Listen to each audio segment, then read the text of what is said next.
A service of KIBMradio.com, the Internet's home for an all-old-time radio.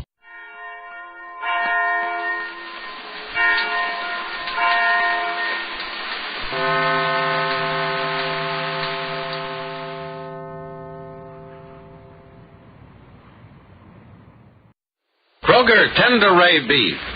No other beef so fresh, can be so tender, presents Hearts in Harmony, transcribed. K is for Kroger, C is for cut, B is for beef. KCB means Kroger cut beef, and Kroger cut beef means more meat for your money. Yes, friends, Kroger cut beef gives you more meat, less waste, and here's why. Before the meat is weighed and priced, the Kroger method of cutting beef removes excess bone, excess waste, and stringy ends. Remember, that's before the meat is weighed and priced. And it's the very top U.S. government grades of beef that's tender, juicy, rich red, and marbled with just the right amount of flavory fat. So you see, you get a better value in top-grade beef. Now, to give you an example, let's take a Kroger cut rib roast. Before the roast is weighed and priced, the Kroger method of cutting beef removes the short rib end, the waist, and trims the chine bone. You don't pay roast price for the short rib end and waist. And no matter whether you buy a Kroger cut steak or roast, you receive more meat, less waste. So don't forget, that's at your Kroger store. See for yourself by visiting your neighborhood Kroger store soon. Make it a rule to buy Kroger cut beef and get more meat for your money. And now, Hearts in Harmony. Together, they made a decision. Together, they decided that their own happiness comes first. So, together, Penny Gibbs and Barry Carlton are on the way to Heatherton to be married. They've been gone less than an hour now, and Grace, Penny's mother, sits in her living room reading over a note from Penny she found only a few minutes ago. And as she reads, she imagines that Penny is speaking the words to her. The note says, Mother, darling, when you read this, Barry and I'll be on our way to be married. Much as I know this will shock you and maybe hurt you, too, I know that I'm not doing anything wrong. I don't have to tell you how much I love Barry and how much we love each other or how strong our desire is to live our lives together. I know that I'm doing this against your wishes and the advice of everyone who has my best interest at heart. And I know, too, that what happiness Barry and I'll have may be fleeting and all too brief. But, Mother, a little happiness is far better than none. And if I'm allowed a few years of it, the years of heartache that follow will be much easier to take. Darling, please be happy for me because I'm happy. I'm doing what I want to do, and there isn't the vaguest shadow of a doubt in my mind, or the faintest murmur of uncertainty in my heart that my life will not be richer and fuller and more complete because of what I'm doing. And remember always, darling, I'm not going into this with my eyes closed or plunging into anything suddenly. I've weighed the matter carefully. Barry and I have both thought it out minutely. And we're sure in our hearts and our minds that in spite of what others may think, we know best what we want out of life. And that this is the only way we'll ever find it. I know that you forgive me for running away like this, and I'm just as certain that the day will come when you know how right I am. Oh, my love, Mother, Penny. Coming. Oh. Good evening, Miss Billings. Oh, Mrs. Carlton, come in. Thank you. You've heard the news, no doubt? Yes, I've just read a note from Penny. One of the servants brought me Barry's note a little while ago, so you understand the reason for this visit. Of course. I was just about to phone you and talk to you. I realize I should have phoned you, but I was so upset I thought I'd just come over. Oh, I know exactly how you feel. Believe me, this has been such a shock, I can hardly believe it. Oh, sit down, will you, Miss Carlton, please? Yes, I will, thank you. Miss Billings, we can still stop them. There's time. But we don't know where they've gone. Or did Barry tell you where in his note? No, but I know which automobile he took. The big red convertible. We could contact the police to be on the lookout for a convertible, red with a black top. Oh. And there's the license number, BC8. The police could stop them. That sort of thing is done all the time. Oh, Do you want them stopped, Mrs. Carlton? Of course I do. Don't you? Yes, I do, for all the same reasons you do, but I wonder if we should. Then you want to let them go ahead and get married. Well, I'm merely looking at one side of the matter. If I were considering only myself and my own feelings, I wouldn't hesitate to try to stop them, but I think they have to be thought of, too. You're an extremely fair woman, Mrs. Billings. I wish I could be as unbiased as you are. I'm frankly dead set against this marriage. Then why do you ask me what to do? Because I have no right to interfere in Penny's life. She's not my daughter, though believe me, I wish she were. And I could wish for no better daughter-in-law. Well, I love Barry as if he were my own son, Mrs. Carlton. And maybe that's half the reason why I'm so hesitant about wanting to stop them. Will you be happy with your daughter married to my son, knowing that she may someday suffer terribly? Well, Mrs. Carlton, in Penny's note to me, she said all she expects from this is a few years of happiness. And a little happiness, she says, is far better than none. That's quite true. Barry said somewhat the same thing to me in the note I received from him. And I do know he'll never have the happiness without Penny that he'll have with her. But Penny, I feel that she might somehow find happiness with someone else, or maybe even without marriage.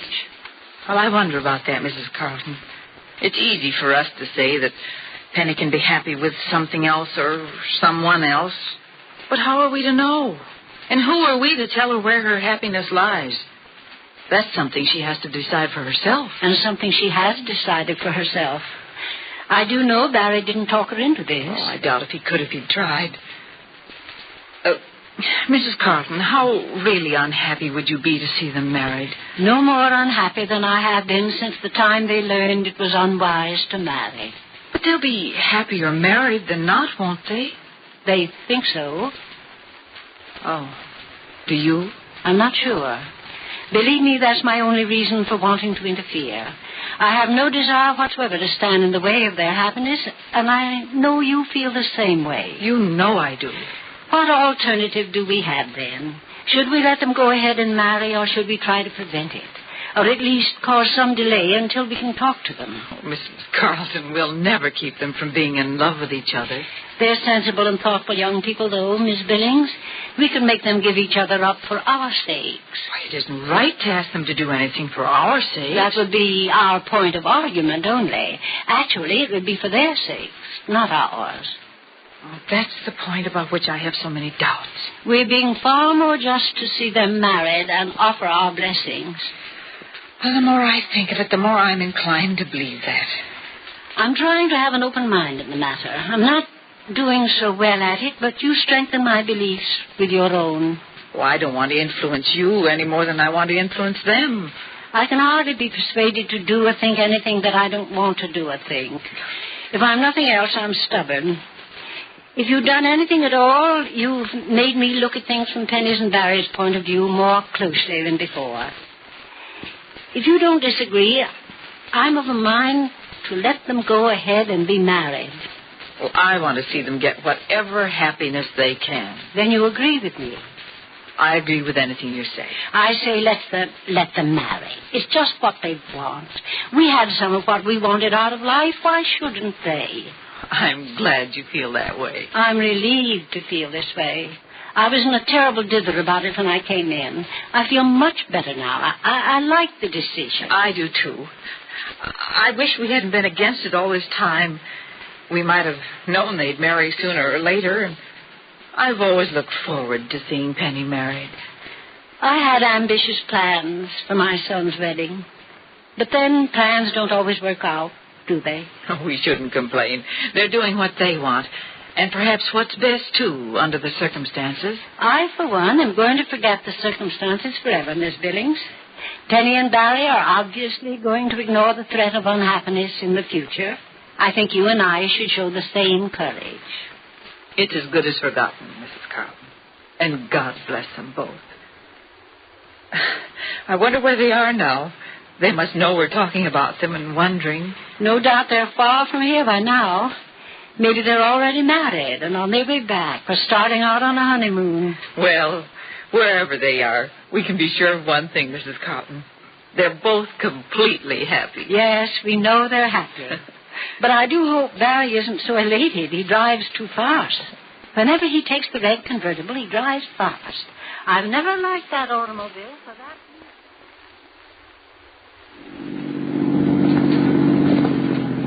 Nice night to patrol the highways, Harry. Nice highway for an accident from here to Heatherton, too. Bad road, huh? Well, there are worse, Bob, but... Well, you've been on the force a little while. You'll know the spots to look for accidents, especially this time of night. Why this time of night? Well, it's just after dark, and a lot of people are speeding to make home before it gets too late. That red convertible looked like it was in a hurry to get somewhere. You know the one that passed us about a half hour ago? Oh, I don't know. That guy wasn't going fast. You should see some of them come through. That was some expensive buggy that guy was driving, too. Yeah, I noticed. See the license plate? It was BC8. Must have been a big shot. Oh, probably a big shot son showing off for his girl. That was a good-looking dame he had in the car. I didn't notice. Not much you didn't notice. Well, at least I didn't wink at her the way you did. Now, that's great. You didn't notice the girl, but you saw a little wink. Brother, you don't miss anything, do you? I won't tell you why. Well, it's plenty nice of you, Bob. Someday I'll do this. Now, what's the matter, Harry? Headlights of the car are sure shining in a funny direction up there. Yeah. They aren't moving either. Oh, the car's standing still. I don't know how the lights could be shining up against the hill like that. Road doesn't go that way. Well, maybe it's somebody pulled off the road, changed a tire. Well, could be. We'll have a look as soon as we round this turn. Sure don't like the looks of this, Bob. Bad road, huh? Mm-hmm. This isn't really one of the bad spots. Maybe it's just... Holy mackerel, Harry. Look at that car. It's upside down. We've really got a bad one here, Bob. I'll radio into headquarters for an ambulance. Wait, we'll have a look-see first. Doesn't seem to be any sign of life. Come on. Okay. Bring your flashlight. Yeah. Might be someone under the wreckage. I hope not, Harry. This buggy's really smashed up. Yes, the whole top is caved in. Shine your flashlight right here. One of the doors here is half off. We'll look inside. Hey, Bob, this is a convertible. That's why it looks like the top smashed in. Uh-huh. And this is that expensive job that passed us a while ago. Here, shine your flashlight in the door there. Hey, it's that red car with the young guy and the good-looking girl, all right. You see anything under there? Yeah. Yeah, Bob, they're in here, both of them. What? Better radio headquarters fast. Well, what do I ask for? What can't you tell? Well, from the looks of this car and the way they're both caught under it, I'd say they're both dead. Is this the end of Penny Gibbs and Barry Carlton? Is this Barry's car, or one just like it? Has fate decided against them, or are they safely in Heatherton and happily married? Be sure to listen to the next dramatic episode of Hearts in Harmony. KCB. KCB. KCB means Kroger Cut Beef, and Kroger Cut Beef means more meat for your money. Yes, Kroger Cut Beef gives you more meat, less waste. That's because before the meat is weighed and priced, the Kroger method of cutting beef removes excess bone, excess waste, and stringy ends. You get more meat, less waste in Kroger Cut Beef. It's top U.S. government grades of beef, tender, juicy, rich red, and marbled with just the right amount of flavory fat. So visit your neighborhood Kroger store and buy your favorite cut of beef. If you can get a Kroger cut sirloin steak, you'll notice that before the steak is weighed and priced, the Kroger method of cutting beef removes the stringy end, the waste, and the excess bone. Remember, whether you buy a steak or roast, Kroger cut beef gives you more meat for your money. But remember, ladies, you can buy a Kroger cut steak or roast only at Kroger stores. Make up your mind right now to visit your neighborhood Kroger store without delay. Your Kroger meat man has just the cut of beef you want. It's delicious and juicy. It's top-grade beef that will thrill your family. Make it a rule to buy Kroger cut beef and get more meat, less waste, which means you get more meat for your money at your Kroger store. Listen again tomorrow, same time, same station, for another exciting transcribed chapter of Hearts in Harmony. Countdown for blast off. X minus 5, 4, 3, 2, X minus 1, fire.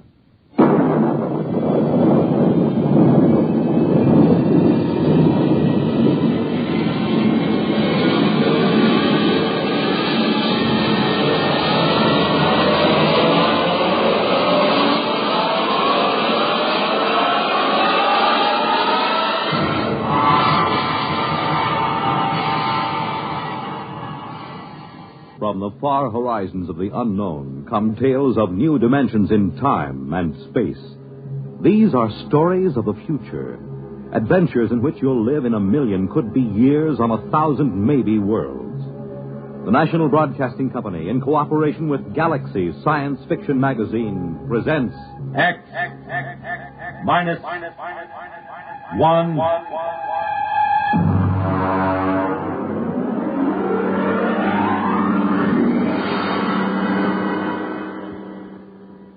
Tonight, an original story by Ernest Kenoy. The time, early in the 21st century.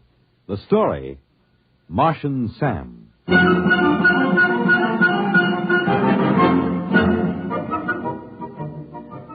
whole thing started the first day of spring training. I'd gotten into camp 2 or 3 days before and started to loosen up a little. Because at my age, even batting fungos to an outfielder can tie your muscles up into knots. Although, as a matter of fact, I'd bet that I was in better condition than half the Humpty Dumptys on the club. We hadn't won a pennant since, 1997 or was it 98? And it looked like we had a permanent lease on 12th place. The Los Angeles Dodgers were in pretty sad shape, and that's the honest truth. I was standing behind the batting cage watching a couple of kids from our Tokyo farm team when Tommy Watson from the New York Times Tribune News caught me by the elbow. Hi, Joe. Well, how's it look this spring? Well, Tommy, the club has been considerably improved. Mm-hmm. Several of the youngsters are ready to deliver this year, and, of course, we expect sterling performances from our veterans. Is that what you want? Oh, come on now, Joe, come off it. Has old man Castle loosened up enough to buy a catcher? Not that I know of. Well, how about a left-handed pitcher? Well, they're those 2 boys from Tokyo. Oh, come on, they couldn't throw a cream puff across the dining room table. Well, how does it feel to be first base coach for a team that'll clinch last place by July 4th? You're very kind, Tommy. Very kind. I just hate to see that old tightwad Castle run this club into the ground. I remember my father used to tell me about the times way back, when they were still in Brooklyn. And I can remember going down to Robinson Stadium when I was a kid to watch doubleheaders with the Denver Giants. Now look at them. A bunch of overage bums and a few kids who could hardly make the high school team. And all Castle's money goes to buy sports rockets for that screwball son of his. Oh, Joe, baseball isn't what it used to be.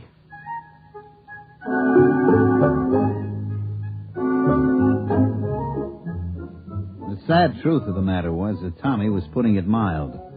Old man Castle, the owner, begrudged every nickel that was spent on the ball club. I don't think anybody had gotten a raise in the last 5 years. The manager was old Rabbit Cinderella. And Castle used to issue statements every year about how he had great faith in him. The truth of the matter was that Rabbit would work for less than any other manager this side of the Sally League. You'll see what I mean when I tell you that the club traveled in an old four-jet Strato rocket like some barnstorming semi-pro team. I was in the locker room looking down at my feet to avoid looking around at what passed for ball players on this Los Angeles Dodgers when Rabbit came up to me. Joe. Yeah? Get your pants on and come into the office. Oh, what's the matter? Never mind. Come on. Okay. Listen, Rabbit. What are we going to do about a left-handed pitcher? Later. Joe, I had an idea. I thought we could take one of the right-handers and sew the letter backwards across his shirt, and maybe that'd fool the other club. Yeah. Come on inside. Or maybe we ought to disguise Iron Mike, the batting practice robot. All right, that's enough. Joe, the old man's dead. What? I said he's dead, old man Castle. Heart attack. I figured we had him scared so he'd loosen up a little dough for players, and then he goes and does this to us.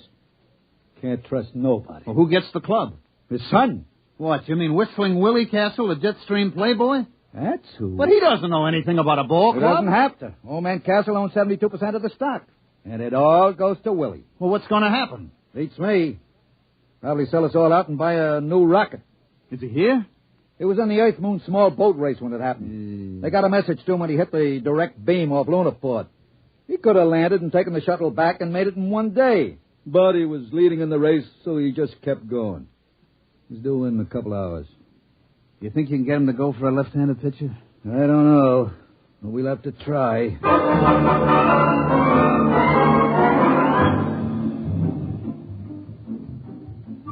Of course, you've heard of Willie Castle.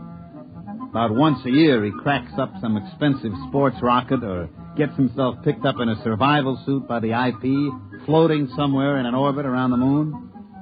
He almost got put away a couple of years ago when he took a debutante up in a Harrison Kilgore cruiser and kept her in orbit for 2 months. The old man was able to kill the abduction charges by claiming that they'd been married at the time.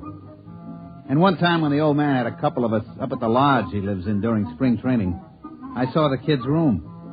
It was filled with marak heads that he'd shot on safaris on Mars. He came down to the training camp a week later. He buzzed over in a Harley Donaldson atmospheric and set the ship down in the hole between second and third, burning out half the infield. I saw a rabbit get him to one side and start talking fast, so I sneaked over and listened. Well, Mr. Castle, of course, you know we're all very sorry about your father's death. And He had it coming, the old tightwad. Oh, well, I see. I couldn't convince him that a credit isn't any good to you, stuffed in a mattress. You got to spend, isn't that right? Yeah, it is. As a matter of fact, that's what I wanted to see you about. Now, there's a boy in one of the Milwaukee farm clubs, a left-handed pitcher. I can get him for about $30,000 and a couple of players. And what do you mean? Well, I mean, you're absolutely right, Mr. Castle. You got to spend money. And if we could get a little help in pitching and maybe an outfielder or two... You mean spend money for baseball players? Well, yeah. That was what I had in mind. Now, wait a minute. This baseball team was my father's hobby, like some old men collect stamps or play checkers. Now, in the terms of the will, I can't sell it. But I'm sure not going to throw any good money away on something foolish like baseball players. Oh, I see. As a matter of fact, I'm going to need all the cash I can lay my hands on. Yeah? Yeah. I've got a chance to buy a 3-pile nuclear racer that'll cut 2 weeks off the round trip to Mars. Oh, I see. You wouldn't want to spend money on anything as foolish as ball play. That's it. You've got the idea now. Oh, by the way, Mr. Cinadilla. Yeah? I find it's quite embarrassing to me to have my friends continually make fun of me because the Dodgers are in last place. Well, as a matter of fact, that gets to be a touchy point with me, too. Well, I'd like to see it change. So if you don't mind, would you please have them somewhere in a more respectable position, say third or second, within a month or two? Now, look here, Mr. Castle. I can't make bricks without straw. You won't spend the credit for a ball player, and I can't... You do your best.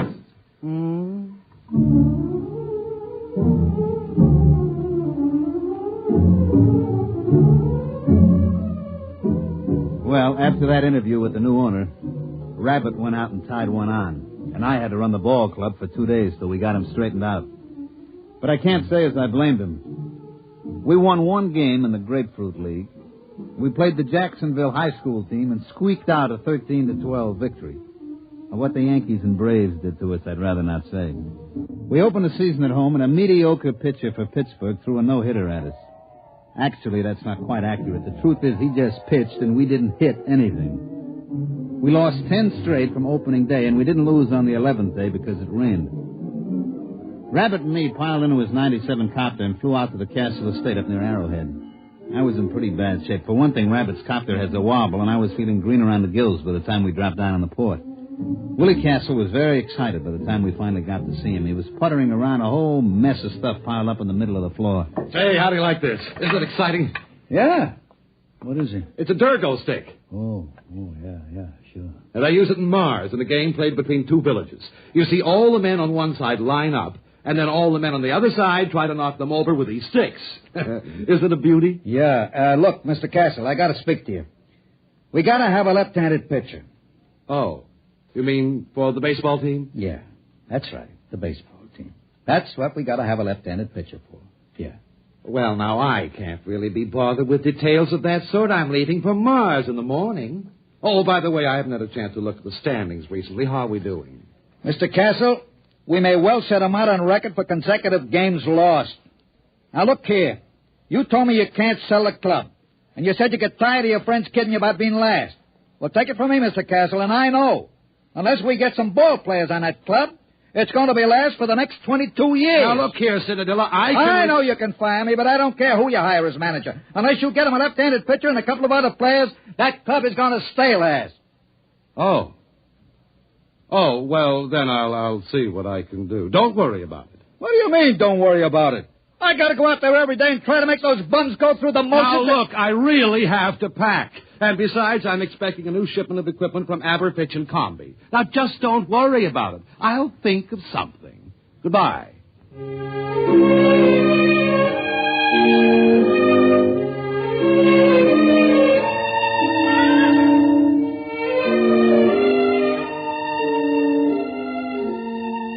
Next day, we lost a doubleheader to Cincinnati by a score faintly reminiscent of basketball. And that's the way it went. Oh, we won a couple here and there. Like they say, you can't lose them all. About the middle of the season, we were so far behind that the local papers just dropped us off the standings, didn't even bother to report it. It was about this time that Willie Castle returned from Mars. He came out to see us at the ballpark just before the massacre. Well, I notice, Mr. Cinnadilla, that we're still in last place. Yeah, Mr. Castle, we are. We are lucky we are still in the league. But the ball players that you've given me. Well, I just wanted to tell you that I made a small bet with one of the boys at the country club. Yeah? Yes. I bet 1,000,000 credits that we'd win the pennant this year. That's nice. You don't seem to understand. I expect to win that bet. Yeah, sure. And I expect to put on a Monroe suit and win the Miss Universe title. I told you to leave everything to me. Now, I'd like you to come into my office, if you please. I have a few things I'd like to talk over with you. For one thing, I've signed a ball player. You what? Oh, look here, Mr. Castle. This I got to complain about. My contract is clear. No ball player gets signed without my okay. Just come into my office, please. I'll explain everything.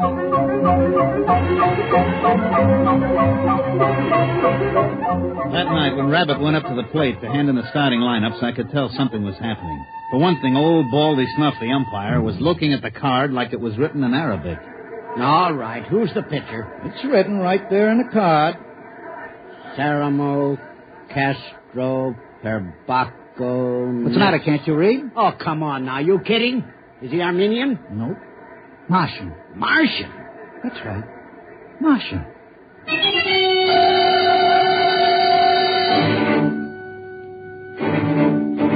Of course, the riot didn't really start until our pitcher got out on the mound. Fred Kurtz, the Milwaukee manager, came running out like he'd been shot from a jet. Baldy Snuff was hollering. The whole Milwaukee bench was looking for a fight, but Rabbit just stood there quiet and calm. He can't do that. He can't do that. Look at that thing. What is that? That's my pitcher. We call him Sam. But you can't play with that. That ain't a ball player. That isn't even a human being. What are you trying to pull, Rabbit? Listen, I got my rights. I sign them legal. Here's the contract. But now look here, Rabbit. You can't get away with that. That thing's only about 2 feet high. 18 inches, as a matter of fact. But how's he going to pitch? He hasn't even got any arms. Sure he has. He's got it curled up. Hey, Sam, wind up. That arm, it's 32 feet long. That ain't legal. You're going to let him get away with that? Oh, there's one other thing. On the end of that arm, look, you see? That's his eye. Rabbit, I'm going to punch you right in the nose. Now, take it easy, Kurtz. Take it easy. Look, I got the papers all here. I've got the United Nations Concordat with the Marshall Colonial Government, a Supreme Court decision in the case of Schultz versus Karawa, Kalpabol, Kalfitz, et al. It's legal. Any Martian citizen is entitled to the same legal rights and privileges as a citizen of Earth. And among those is the right to play ball in a national league. I protest again. I forfeit the game. Rabbit, I'm going to punch you right in the nose. As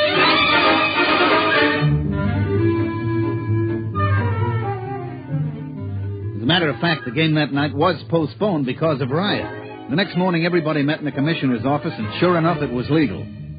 Martian Sam, we come to call him, was the legally signed player for the Los Angeles Dodgers. I told you not to worry. I found Sam in a village just north of Marsport. He's a klugel hunter. A what? A klugel hunter. Klugels are fast little animals that run about 80 miles an hour, and the hunters go out and throw rocks at them and kill them. Sam's a klugel hunter. He ought to be a pretty good pitcher. How about the other clubs? What happens if they get klugel hunters? Oh, they won't. You see, it's basically contrary to Martian psychology. They won't ever leave their own villages. Then how come Sam left? Well, it was an unfortunate accident, really. You see, when I first met him, I gave him a stick of chewing gum. Yeah? Well, he got hooked. What do you mean, hooked? Well, for Martians, the chicle seems to be habit-forming. Sam is a gum addict. Well, naturally, as soon as this was discovered, the traffic was prohibited. There's a death penalty for importing of chewing gum to Mars. But it was too late for Sam, so he came out with me. You mean all we got to do is keep him supplied with chewing gum? That's right. I told you I'd take care of it, didn't I? Now you've got your left-handed pitcher.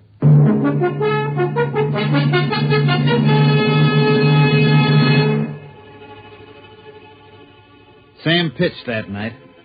He struck out 27 batters, and we won 3-0. Horace Kelly, the catcher, had a little trouble at first, but he soon figured out how to get around it.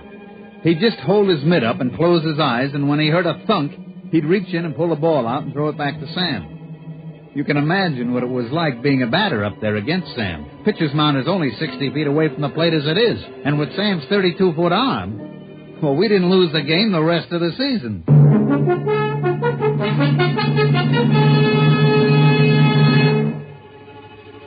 Of course, we started out so far behind that by the last game of the season, we were tied with the Milwaukees, and we were playing them at Milwaukee. The winner of this game won the pennant. Of course, it was a lead pipe cinch for us. Martian Sam had pitched every day since he joined the club. He looked real cute out on the mound, standing 18 inches high in his little Dodgers uniform and in that long 32-foot arm. We had taken a finished batting practice at Milwaukee County Stadium, and I was standing next to Willie Castle's box talking to him. Well, it looks like I won't have to be embarrassed about owning the Los Angeles Dodgers anymore, eh? That's right. With Sam pitching, that means we win the pennant and the series. Well, I think that's very nice. As a matter of fact, I'm thinking of taking the whole team on a barnstorming tour through Mars after the series is over. Hey, Joe! Oh, Mr. Castle. Well, what's the matter? It's Sam.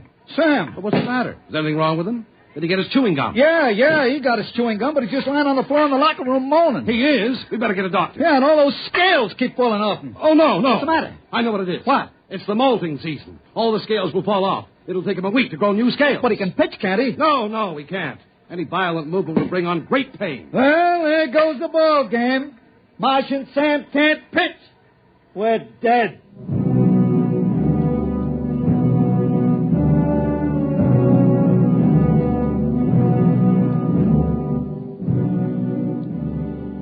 Rabbit put it mild. We were good and dead. We pitched Harry Kosnowski, our best human pitcher, but our best human pitcher was none too good. He rose to the occasion, however, and the score was tied going into the last half of the ninth. That's the way, Harry, old boy. That's the way. Pour it in. Come on, Harry. You can do it, baby. Unfortunately, he couldn't. He hit a streak of wildness and walked 3 straight men. Things were very quiet in the Dodgers' dugout. One more walk would force him to run the ball game would be over. Then as we all sat there staring out at the mound where Harry was sweating, we heard a little shuffling noise. Oh, what's that? Sam, what are you doing out here? And then with the little squeaks that he used for talking, Sam told us what he wanted to do. He wanted to pitch. But, Sam, you can't. You're molten. Your scales. All right, Sam, all right. If that's the way you want it, you get out there. You pitch to that one batter. It's 2 out. You strike him out, it'll go to extra innings, and we'll win the ball game.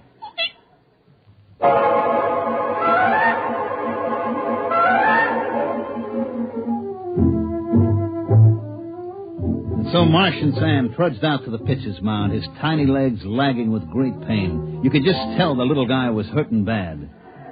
Now pitching for Los Angeles, Martian Sam. We knew that Sam could do it now. We only had to face one batter and we'd get our chance again. Horace threw the ball out to him, and Sam stood there, his eye on the end of his 32-foot arm, blinking with pain. All right, batter up. Let's get a batter in there. The umpire called for the batter, and nobody came out of the Milwaukee dugout. Hey, come on, let's go. Hey, Kurtz, get a man up in there. What's the matter, Baldy? Let's get a batter in there. You're delaying the game. What do you mean I'm delaying the game? You get a batter up there. But I got a batter up there. What do you mean? There's nobody in the batter's box. Baldy, I got a contract here for you to read. What are you talking about? Yeah. Read it.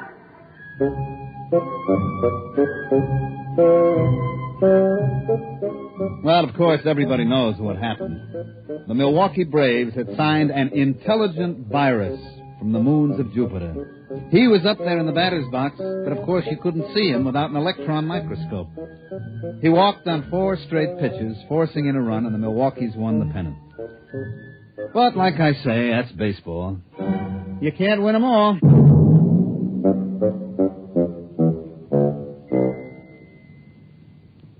You have just heard X-1, presented by the National Broadcasting Company in cooperation with Galaxy Science Fiction Magazine, which this month features Time in the Round by Fritz Leiber, the story of a dictator who suffered more than any dictator in history. He was so puny, and his victims were so impregnable. Galaxy Magazine on your newsstand today. Tonight, X-1 has brought you Martian Sam, an original story written for radio by Ernest Kenoy. Featured in the cast were Mandel Kramer as Joe, Santos Ortega as Rabbit, Ivor Francis as Willie, Jack Orison as Baldy, Bob Hastings as Tommy, and Bill Zuckert as Kurtz. Your announcer, Fred Collins. X-1 was directed by Daniel Sutter and is an NBC Radio Network production.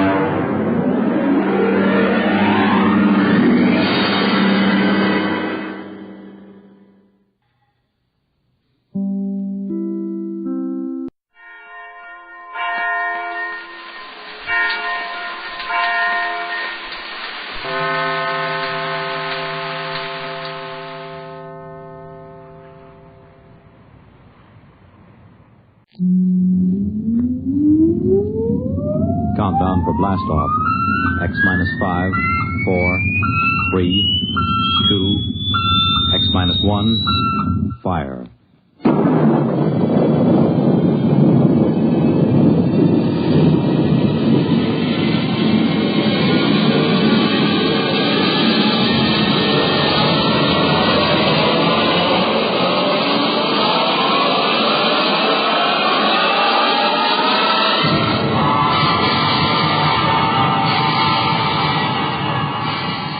From the far horizons of the unknown come tales of new dimensions in time and space. These are stories of the future, adventures in which you'll live in a million, could be years, on 1,000 maybe worlds. The National Broadcasting Company, in cooperation with Galaxy Science Fiction Magazine, presents X-1.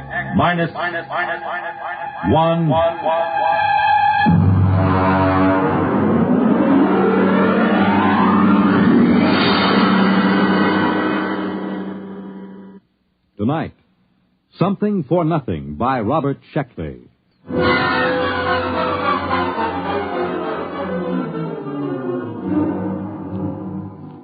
I woke up when I thought I heard a voice. But I must have been mistaken because there was no one in my room.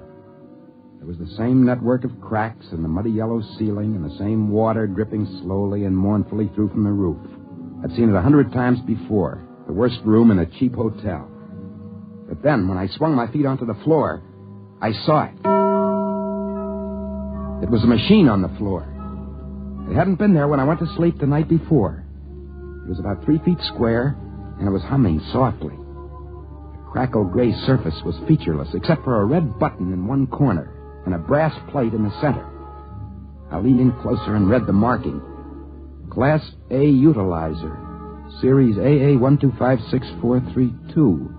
Warning, this machine should be used only by Class A ratings. Hey, where did you come from? A utilizer, huh? What do you utilize? No switches, no knobs, just one red button. Okay, we'll give it a try. Here goes the button. All right, what happens now? Little green men drop from the ceiling? Okay, we'll push it again. Oh, come on, do something. Guess I'll have to pawn it. Unless Charlie will give me $1 for the metal for junk. Boy, it's heavy. Can't even get the corner off the floor. They should have sent me somebody to help. Where do you want it, Mac? Hey! Where did you come from? Come on. We haven't got all day. Where do you want it? Lucky it's one of the small ones. The big models up roots to get a grip on. Who are you? Moving man. What do I look like? Queen of the May? But where did you come from? You just appeared in the room. What are you doing here?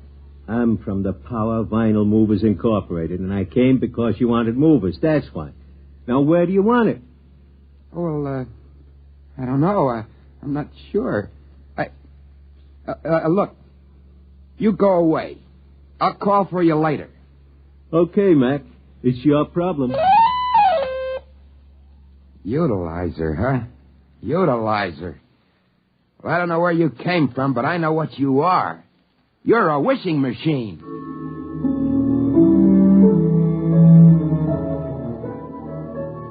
I suppose most people would be shocked if a wishing machine suddenly showed up in their room. But not me.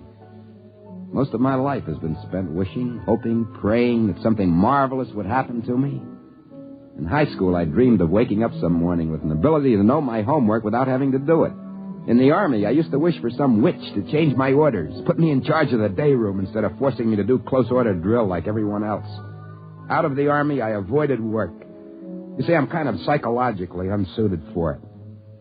I just drifted around hoping some fabulously wealthy person would for some reason change their will and leave me everything. I never really expected anything to happen, but now it did. All right, machine, let's go. I'd like $1,000 in small unmarked bills. There it is. How about that? 5 pence. They're all dirty. Just perfect. Okay, here's what I'll do. I'll get the machine out of New York.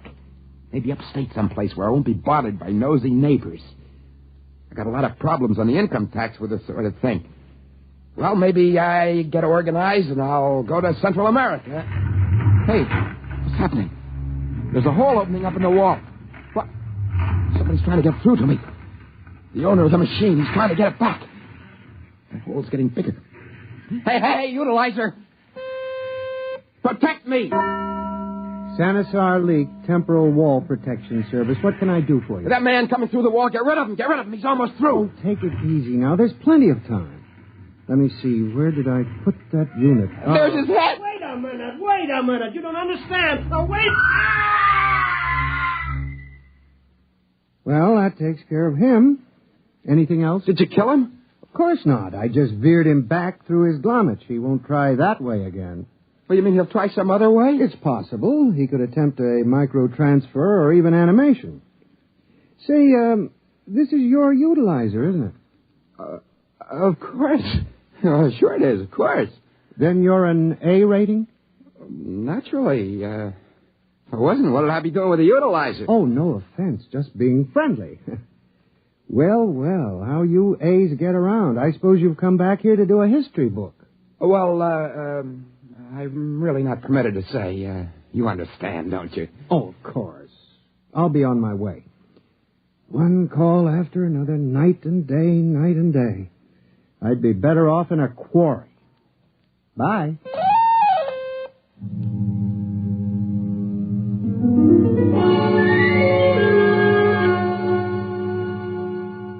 There I was alone with the machine with $1,000 in small bills scattered around the floor. Those A ratings, whoever they were, had it pretty good. Want something, just ask for it. Press the button. Well, the next few days marked a great change in my fortunes. With the aid of the power vinyl movers, I took the utilizer to upstate New York. There I bought a medium-sized mountain in a neglected corner of the Adirondacks. And once the papers were in my hands, I walked to the center of my properties, several miles from the highway, with the men from the moving company sweating behind me, carrying the utilizer. On all sides, as far as I could see, were closely spaced forests of birch and pine. The air was sweet and damp.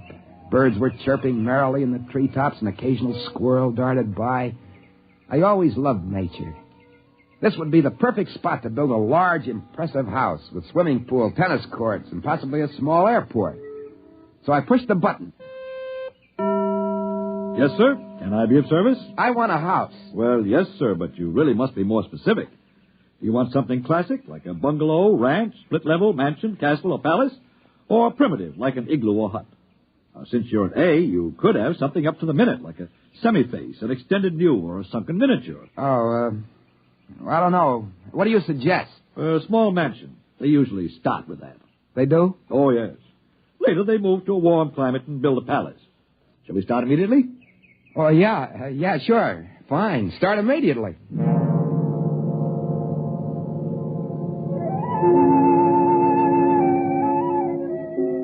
I want wanted to ask a couple more questions, but I decided against it. Everything was going too smoothly. These people thought I was an A and the true owner of the utilizer. There wasn't any sense in disenchanting them. For the rest of the day, I reclined on a couch and drank iced beverages while the Maxim Ulf Construction Company materialized the equipment and put up my house. Well, now, there you are, sir. Modest, low-slung affair with 20 rooms. Built only of the best materials from the design of Meg of Degmar. Interior by Toeg, Mueller's swimming pool, and formal gardens by Varian.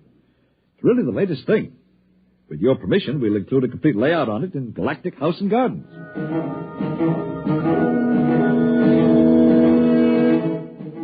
By evening, it was completed, and the small army of workmen packed up their equipment and then vanished. I allowed my chef to prepare a light supper for me, and afterwards I sat in my cool living room to think the whole thing over.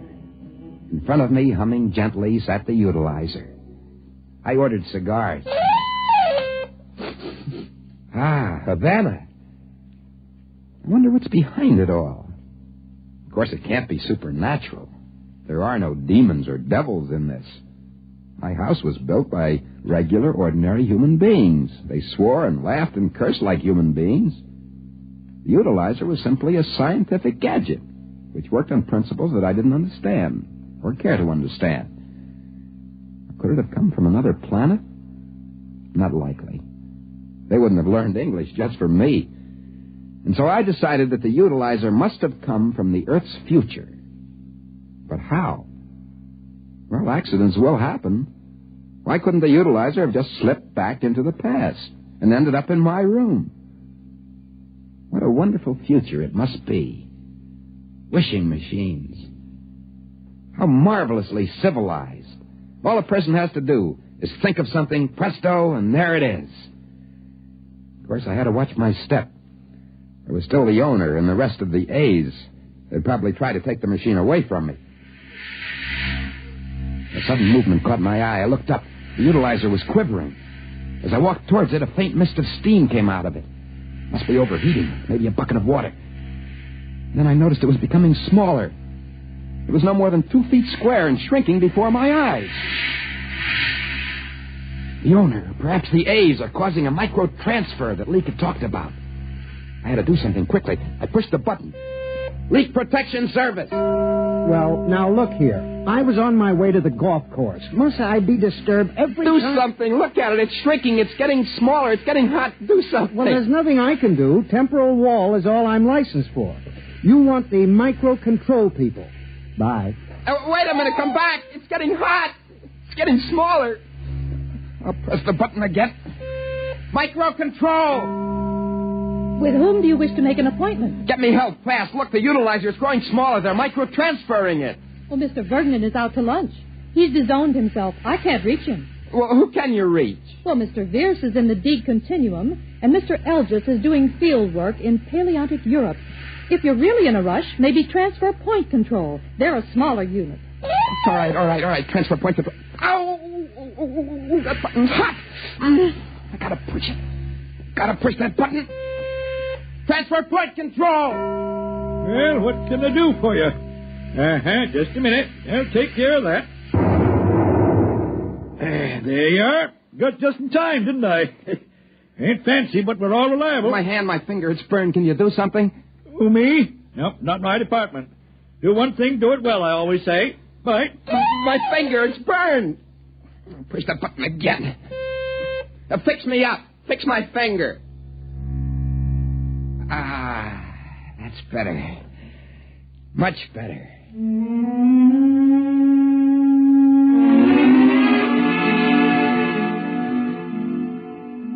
The owner of the utilizer didn't try anything for at least a week. But I found that my mansion in the woods had been the wrong thing to do.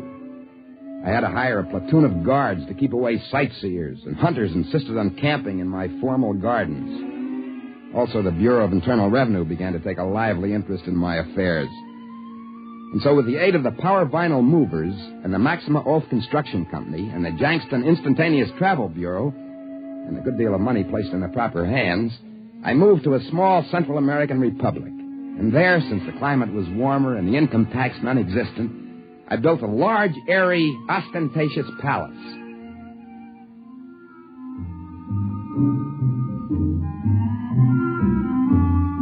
It came equipped with the usual accessories: horses, dogs, peacocks, servants, musicians, bevies of dancing girls, and everything a palace should have. I spent 2 weeks just exploring the place. One morning, I went up to the utilizer with the vague intention of asking for a sports car, or perhaps a small herd of pedigreed cattle. But as I bent over the gray machine and reached for the red button... Hey, where you going? Hey, you can't move. You weigh a ton. Hold still so I can push the button. Hey, come back here. It's animation, that's what it is. Hey, come back here. I gotta push the button and get some kind of help. Hey, machine, stop. Back into the corner. There we go. There we are. Careful, can't really get through the door. One side, a little dodge. There. Animation control. Wow, that was close. I can't take any more chances. I better do some big wishing now while I still have the chance. All right, pay attention here, machine. I'll have $5 million, 3 functioning oil wells, a motion picture studio, perfect health, 25 more dancing girls, immortality, a sports car, and a herd of pedigreed cattle. What is it? What happened? The utilizer. It's gone. Where is it?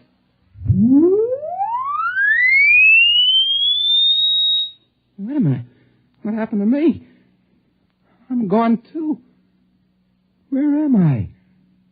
Oh, it's perfectly all right, sir. You can open your eyes now. Where am I? What happened? I was in my room. Where am I now? Where's the utilizer? Oh, it's been returned to stock. Wait a minute. You're the one that tried to come through the wall. You're the owner. Won't you have a chair? Well, I guess it's all over, isn't it? The A's finally caught me. Well, it was glorious while it lasted. Cigarette? No. Well, you got your machine back now. What else do you want? My machine? Well, it's not my machine, sir. Not at all. Oh, don't try to kid me, mister. You A ratings want to protect your monopoly, don't you? My name is Flynn. I'm an agent for the Citizens Protective Union, a non-profit organization whose aim is to protect individuals such as yourself from errors of judgment. You mean you're not one of the A's? Well, you're laboring under a misapprehension, sir. The A rating does not represent a social group as you seem to believe. You mean it's not an aristocracy, a hereditary... Oh, goodness, no. An A rating is merely a credit rating. A what? A credit rating. Well, now, you haven't got much time, so I'll make this as brief as possible here. You're quite correct, sir, that this is the future, as you put it. Ours is a decentralized age, sir. Our businesses, industries, and services are scattered throughout an appreciable portion of space and time. Now, the utilization corporation that produces the utilizer is an essential link. It provides for the transfer of goods and services from point to point. Do you understand? Well, yeah. I get it. Well, credit, of course, is an automatic privilege. But eventually, well, everything must be paid for. Paid for? Hey, nobody said anything about paying. What are you talking about? Well, now, of course, you certainly couldn't have expected to be provided with all these services without paying. Well, why didn't somebody stop me? They must have known I didn't have a proper rating. Oh, credit ratings are suggestions, not laws. In a civilized world, an individual has the right to his own decision. I'm very sorry, sir. Now, would you care to look at this bill and tell me whether it's an order? Bill? What bill? For all the services that you ordered from the utilizer. There they are. There's one palace with accessories, credit $450 million. Services Maxima Alt Movers, 111,000 credits. 122 dancing girls, 1,222,000. Perfect Health, 8,882,422. Well, there's a whole list of them here. The total comes to slightly less than 18 million credits. Hey, wait a minute. I can't be held to this. The utilizer just dropped into my room by accident. Well, that's the very fact I'm going to bring to their attention. Well, what's going to happen to me? Oh, it's already happened. You've been adjudged through bankruptcy court. Good luck. Goodbye. What? Where am I? What happened? Where is this place? All right, buddy, on your feet. Who are you? On your feet, Mac. Here, take this. What is it? It's a pick. And over there is a quarry where you and I and a couple of others are going to cut marble. Marble? Sure. There's always some idiot who wants a palace.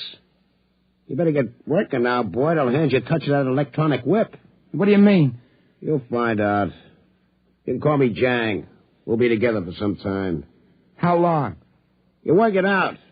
The rate is 50 credits a month until your debt is paid off. They can't do this to me. It's all a mistake. It was their fault they left the machine. They let it slip into the past. It's all a mistake. It's no mistake. They're short of labor. They don't want to go recruiting all over for it. Come on. After the first 1,000 years, you won't mind it. The first 1,000 years?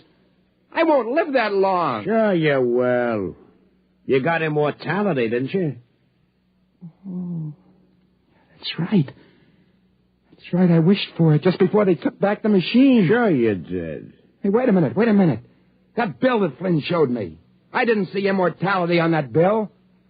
How much did they charge me for immortality? Oh, don't be naive, pal. You should have figured it out by now. Naturally, they give that away for nothing. Now, grab your pick. Let's go.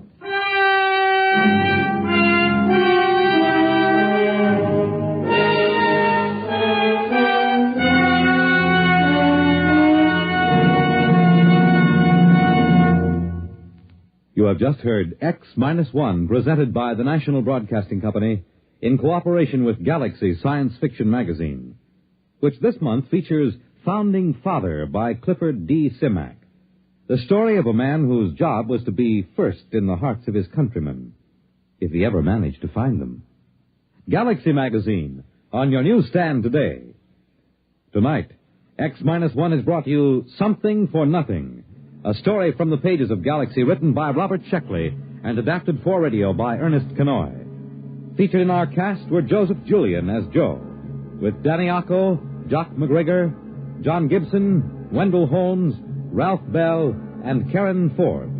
Fred Collins speaking. X-1 was directed by Daniel Sutter and is an NBC Radio Network production.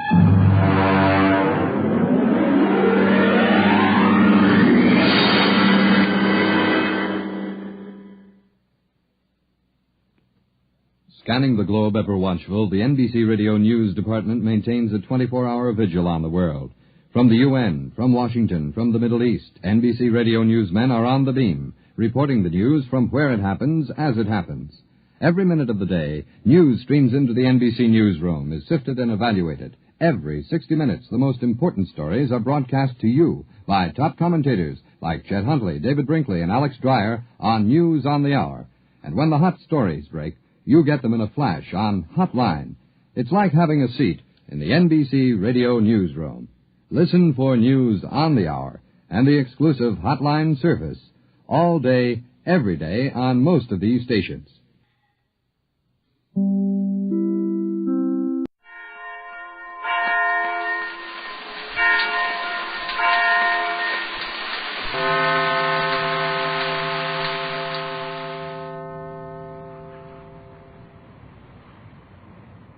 There is one thing that Jerry and Joan may be quite sure of on the magic island of Euclidia.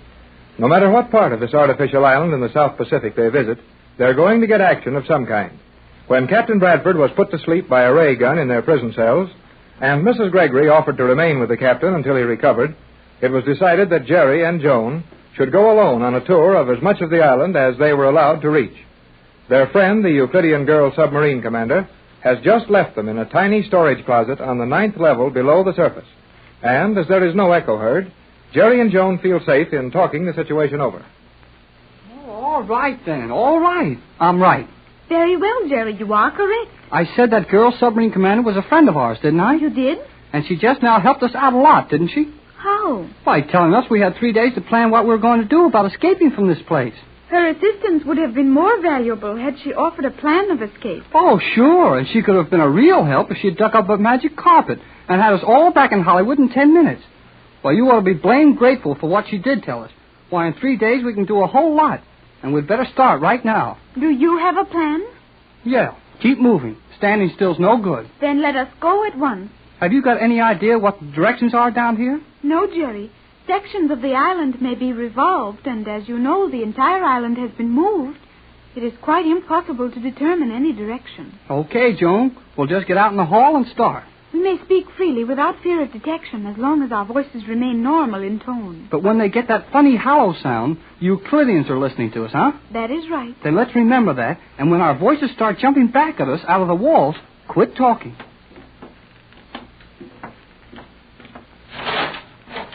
This is not the door through which we entered this room. Huh? Not the same door? No. We entered through that door. Then where does... Hey, this room has a door on every wall. There are many rooms with a door in each wall. We must use care in our choice of a corridor through which to continue our search. Yeah, just a little harder than finding that camel in a needle. Every one of these blame halls look just alike, and you know it. They're all shining steel tunnels, so we haven't got any choice. But if you say this is a different door from the one we came in, then let's go this way. We may as well. To retrace our former course would only take us back to the cells occupied by Mother and the Captain. Precisely. Jerry Hall. You do not like that word. Why do you use it? Well, just to get your goat. How many times must I remind you that I have no goat? Never mind flying off the handle every time I open my mouth. Let's get busy.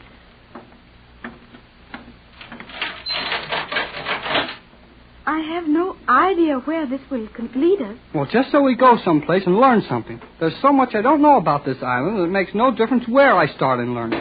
Hey, ouch! Jerry, did you hurt yourself? No, I didn't hurt myself, but this whatever it is here sure didn't do me any good. I can see nothing there. It must be one of the invisible steel doors. Invisible steel? I should have expressed myself differently. The door is actually so perfectly transparent that it is impossible to detect its presence with the eye. Hence, it is called invisible. You mean there's a steel door right here in front of me? Feel it with your hand. Well, golly whiskers. That stuff is clearer than glass. I can see the whole corridor through it, and it's still as strong as steel. Euclidia is a place of wonders to those who are not accustomed to it. You've been here 14 years, and you get plenty of surprises, I notice. I was not attempting to appear superior, Jerry. Okay, just so you don't. Remember what I told you. The higher they are, the harder they fall. Who will fall from what? Oh, skip it. And let's get around the other side of this invisible door and see what goes on there. Oh, all these blame hallways look just alike to me. We do not know where we are going. Nope, but we're on our way. Why are you walking with your arm out before you? Oh, so if I meet another of those funny steel doors, I'll bump my hand instead of my nose. This is most unusual, Jerry. Huh? What is? That we should be allowed to walk around so freely in these lower corridors. Some of the most carefully guarded secrets on the island are contained in these lower levels. Well, I sure haven't seen anything yet that I'd run home and tell about. Perhaps we haven't tried the proper doors. Well, we'll keep on trying them until somebody stops us. And here's where we try another one. Right now. You are very careless in your method of striking these doors. They won't bite, will they? Some of them are electrified. Hey, fine time to tell me that, after letting me open 2 of them with my bare hands. Well, what do you do with these things? I would suggest that you press against the door with your shoe. Yeah, maybe you're right. It does not open. I discovered that for myself. This door you must pull toward yourself. The small opening near the bottom will suffice.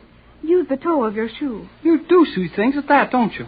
On Euclidia, our power... I know. But let's go on hunting places to learn things. Hey, Joan, did you notice that? While the door was open, the communication channels were active. Yeah, and somebody heard what we said. But we said nothing while the door was open. Then somebody heard nothing, which is swell. But how about that echoing noise? Doesn't that mean the opening of that door was registered on some of their instruments? Presumably. But it may be some time before the graphs are calibrated and readings noted. The scientists are occupied otherwise. I think our progress is not being followed. Well, let's go some more then, and I hope you're right. We should now be nearing the center of the island. Center? It can't be. This thing is 1,000 feet across, isn't it? The main portion is 600, roughly. Actually, the diameter of the central section is exactly 1/10 of a nautical mile, or 608 feet. Well, I know we haven't walked any 300 feet since we left the confinement cells. Agreed. However, I think the cells are not on the extreme outer ring of the island. Furthermore, the narrowing curvature of these walls would indicate our progress toward the center. Looks like you're right. But what do we find when we hit the center? The central control elevator is the axis of Euclidia. Well, then maybe we can get up in that elevator shaft and see what's going on in some of the other levels. It will not be so simple, I think. While I am not familiar with this level, it is only logical to suppose that we will find various chambers arranged around the elevator shaft. And maybe somebody in those chambers won't like the idea of our touring around. Precisely. Oh, undoubtedly. Well, if we're near the center, we'll soon find out, because here comes another door. Jerry, the door is not coming. Well, we're coming to the door. What's the difference? A great deal. If the door were moving toward us... All right. I'm sorry I started it, but here is the door. We should proceed with more than usual care now. I know it, but how am I going to do anything about it? The door and walls will be soundproofed. It would do no good to listen at the door. Well, that's what I was afraid of. Yet I fear that something we will regret will follow the opening of that door. What, for instance? I do not know. Sure, you're a help. If you were clever enough to ridicule me, you would not need my help. Well, you win. Let's go on in. But we may be in danger. We are in that anyhow, and we've got to do everything we can to get your mother and Tex and ourselves out of this. Now, you stand over to one side, and if any ray guns or tricks are waiting to jump out at us, it won't hit both of us, and you can run back to the others. I would not run away and leave you, Jerry. You'd better, but maybe nothing will happen. Here I go. Hey, Joan, look at that. I have not seen him for years. I had forgotten he existed. I think we may safely stand and watch him for a moment. Well, keep your voice down. The old guy will hear you. But he is quite deaf. Deaf? Yes, deaf. You don't mean deaf, do you? I said deaf, and I mean deaf. Totally lacking in the sense of hearing. Oh, I know what deaf means, all right, but I don't see how he could be deaf. You do not know that man, do you, Jerry? Never saw the funny old guy before. Then you are in no position to judge as to whether or not he is deaf. Look, Joan, that old guy is tapping on glasses of water with that little steel rod, isn't he? He is? Well, I've seen him do things like that on the stage, and they were always making noises or playing tunes with those glasses. This old man is doing much the same thing. He is making musical notes. Just what I thought. And he acts like he was pretty busy at it, too. Now watch when he hits that glass and then listens till the last little note of sound is gone. If you can see and understand what he is doing, why must you question his ability to do it? Because if he's deaf, he can't hear what he's doing. And no matter what note he hits or what noises he makes, he wouldn't know anything about it. He is listening to the vibrations. Vibrations? Yes. He has trained his sense of touch to such perfection that he will instantly recognize several thousands of notes of the audible scale. Thousands of notes? What are you talking about? Well, there aren't even hundreds of notes, let alone thousands. On Euclidia, we have developed our sense of hearing far beyond your worldly knowledge, and we easily hear sounds entirely beyond the range of your ears. Sounds to which even your most delicate detection and recording apparatus will not respond. Golly whiskers. You mean we can only hear half of what's going on around us? You do not hear 1/100th of the sound waves beating at your ears. Well, maybe not, but I know that I hear plenty. Hey, Joan, that note he just struck. I can't stop hearing it. Jerry, are you hearing a musical note? Why, sure I am. It sounds funny. No, it's not funny. It hurts. It hurts my ear, makes my head ache. Step back and close the door at once. Hurry, Jerry. What for? Do as I tell you at once. Now, do you hear that note? Well, no. Well, I guess I don't. But my head sure feels funny. That was your Keystone Note. My what? Your Keystone Note. That note, steadily played or beaten within your hearing, would soon make you deaf or worse. Make me deaf? What about you? I did not hear it. You didn't hear the sound when he hit that glass? I heard the common vibrant note of the accepted musical scale, but the sustained note, the constant sound which continued to beat against your inner ear, that was not keyed to my hearing, hence it did not bother me. You mean that old guy's experimenting with those notes to find out which one bothers people? And which ones they'd keep on hearing until it would drive them crazy? Exactly. Even in your poor scientific world, you have heard of a musical note shattering a glass or even shaking a small building, have you not? Well, sure. When that man's experiments are completed, he will be able to sound a note which will destroy a large building, a bridge or a tunnel. One note, and a battleship will crumple as easily as a piece of paper. Another note, and an aeroplane high in the air will disintegrate. The note will strike the keynote of the motor. The synchronization will be destroyed, and the machine will shake itself to pieces in a matter of seconds. Golly whiskers. Why, if they could really do that, these crazy scientists could capture the whole world without hurting anyone. and they wouldn't need one single gun or a weapon of any kind. Precisely, Jerry. You have seen only one of the many devices being made ready for G47's conquest of the world. Yet that one alone should convince you of the futility of ever escaping from this island and coming back to take it over. Well, it don't look so good. I'll say that. What would you do if you heard one single musical note that would destroy the largest building in the world? There wouldn't be much you could do against such a threat as that. And that's the strange Euclidean power which Jerry and Joan have just seen and heard. Down on the 9th level, below the surface of the island, Jerry and Joan have been scouting around trying to find a possible avenue of escape, while Joan's mother has been taking care of the unconscious Captain Bradford. The young couple are just outside the door of a small laboratory where they have seen the actual experiments with the musical notes which are to control the world if the Euclidean plan works out. Jerry and Joan don't seem any too happy about it. Why, golly whiskers, Joan. That's the weirdest thing I ever heard of. It is not entirely pleasant, is it, Jerry? Pleasant? It's got my goat. But, Jerry, you... And don't tell me I haven't got a goat. I have, and it's been got. Though you need a lesson in English, I think we will not take time for it now. I know we won't. Let's get on back to Tex and your mother and tell them what we found. You know, if G47 and the rest of these scientists can chase us around with a noise that is going to make battleships fall to pieces, Tex ought to know it right away. What will Captain Bradford be able to do? Well, I don't know, but we can't ask him here. Come on. But we came that way, Jerry. No, we didn't. This is the way we came. I am sure you are wrong, Jerry. How are you so sure? Do you not remember that I called your attention to the angle of the corridor narrowing as we approached this end? Yeah, I remember that all right. But it gets narrower down this way, too. Oh, yes, so it does. Then you don't know which way we're going. I must admit that I do not. Well, neither do I. But I've got a hunch it's down this way. We may as well go this way as any other.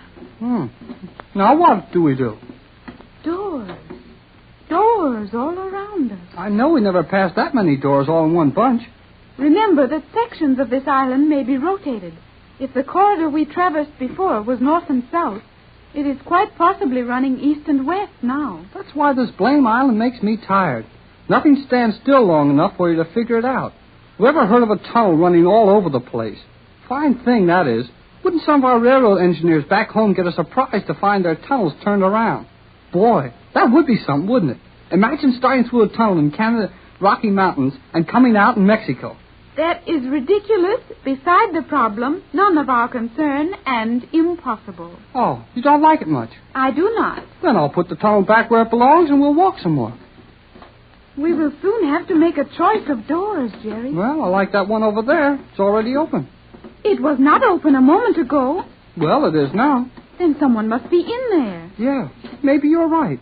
Let's use one we have to open ourselves. It won't seem quite so much like a trap. That looks similar to the door we came through. Okay, if you say so. Let's go. Jerry, do not move.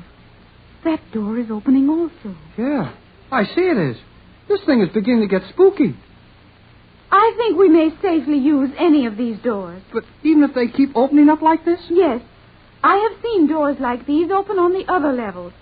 They are operated by the sound of our voices directed toward them. I am sure we will find every opening in this chamber guarded by a voice-controlled door. Well, how about telling one of them to go shut again? Gee whiz. Jerry, the door closed when you looked at it and used the word shut. Well, I thought that too. But that doesn't make sense. How could a door close on a certain word? This is the level on which all sound control devices are put into actual use. I thought that was on the 5th level, near the chemical laboratory. Don't you remember that we found all that soundproof paint up there? Before we escaped from the island before? Yes, Jerry. That is where the chemicals for sound control are compounded. Paints, oils, gases, and solutions. But on this level, mechanical sounds are developed, such as the musical notes we saw the old man making with the glasses containing water. Okay, if you say so. Let's work it again. Now, I'll look right straight at that door over there. That is the one you tried accidentally before. I would suggest you choose another for this experiment. Well, you know these self-starting doors better than I do. I'll take that one over there. Look right straight at it and tell it to open. Jerry, it is opening. Then you're all wrong. I hadn't told it to.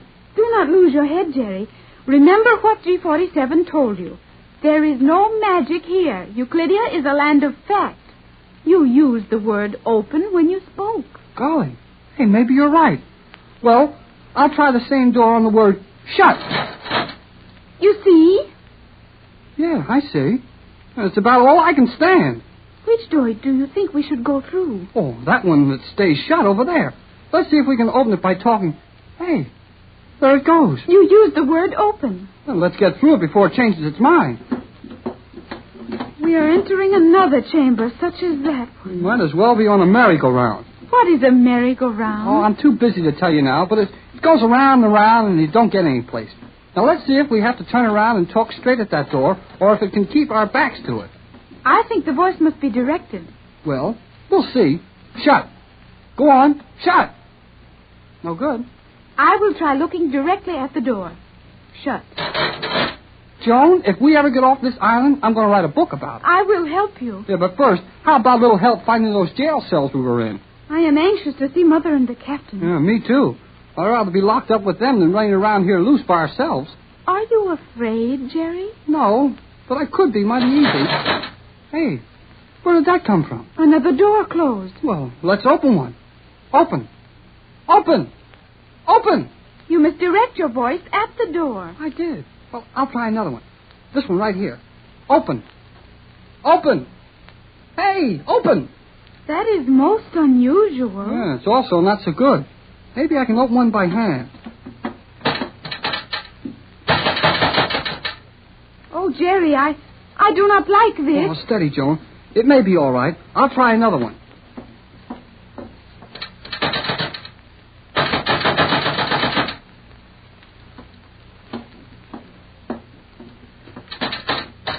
Oh, Jerry, we are prisoners in this room. All the doors are closed against us. No, it looks that way, Joan. But we'll have to keep trying.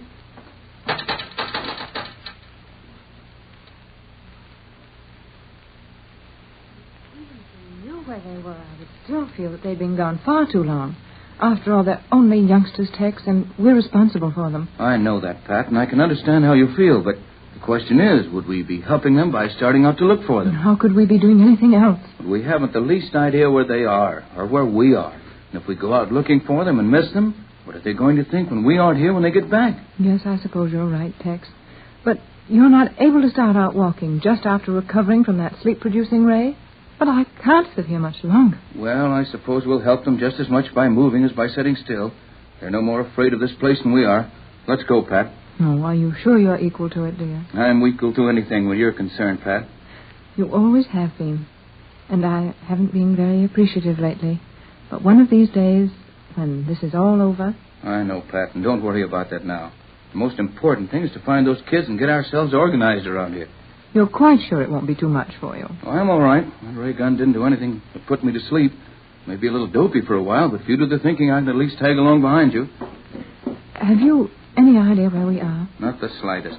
Joan said she thought we were on the 9th level. But as to what side of the island or where we go from here, I can't even make a good guess. Well, at least we know we can find the elevator if we return the same way we were brought in here. Yeah, if we can remember how we came. Now, if we can open this door without getting put to sleep again.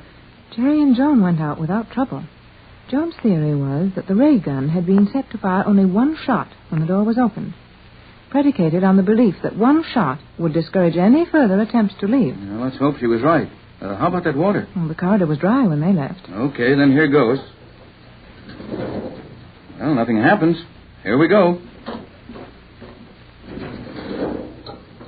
It isn't going to be very easy to find our way. These walls and doors look exactly alike in every direction. Yes, and they're all made of that transparent steel, with us on the wrong side of them to see anything. And most likely every move we make is being watched and every word overheard. I don't think so. Joan said she was sure G-47 and all his men were busy trying to figure out how to move this island without disturbing the surface of the water so much. And I suppose her judgment is better than ours where this mad place is concerned. It should be. Well, now where do we go? Probably doesn't make much difference. I imagine we'll have to continue looking everywhere until we find them. Well, this door looks as good as any other. Well, shouldn't you listen before you open it? Wouldn't do any good. They're soundproof. No matter where we are on this island, the story is always the same. No chance to protect ourselves. Just stumble along blindly, trusting to luck. Seems to be about all we can do, all right. We might as well get at it.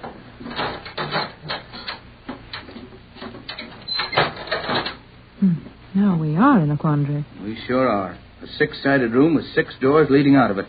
Well, we can't say we didn't have any choice here. Let's just take the first one and see what happens. Whatever you say, Pat. No good. That one won't open. Then there must be something in there we're not supposed to see. And we won't see it. Well, I'll try the next one. It looks as if we've located a series of rooms which must contain something very valuable. They sure keep it a secret, whatever it is. Well, now let's see. We came in that door.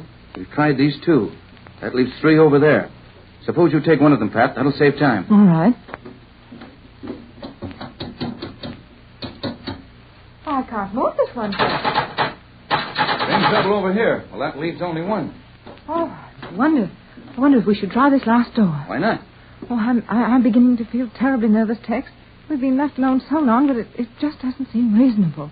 After all, we are prisoners here, and G47 must know we'll be making every effort to escape. Yes, he's also got a pretty good idea that we're not going to get very far with our efforts. Might as well get it over with, Pat. We're prisoners, as you say. We wouldn't be in any worse fix if we had company, even the company of our captors. Here goes. Well, we'll just have to go out the way we came, and we've only wasted our time in this room. Right, let's get out of here. Tex, we're locked in here. No, we're not. These doors all look alike. Must have been another one we used. Yeah, this will be the one. I remember now. We went all the way around the room. That's funny. I know it was one of these 2 doors. Wait, what is this one? Now, don't get excited, Pat. We'll find the right door in just a minute. Oh, I'm not so sure, Tex. We've tried them all. We're locked in, Tex, and we can't get out.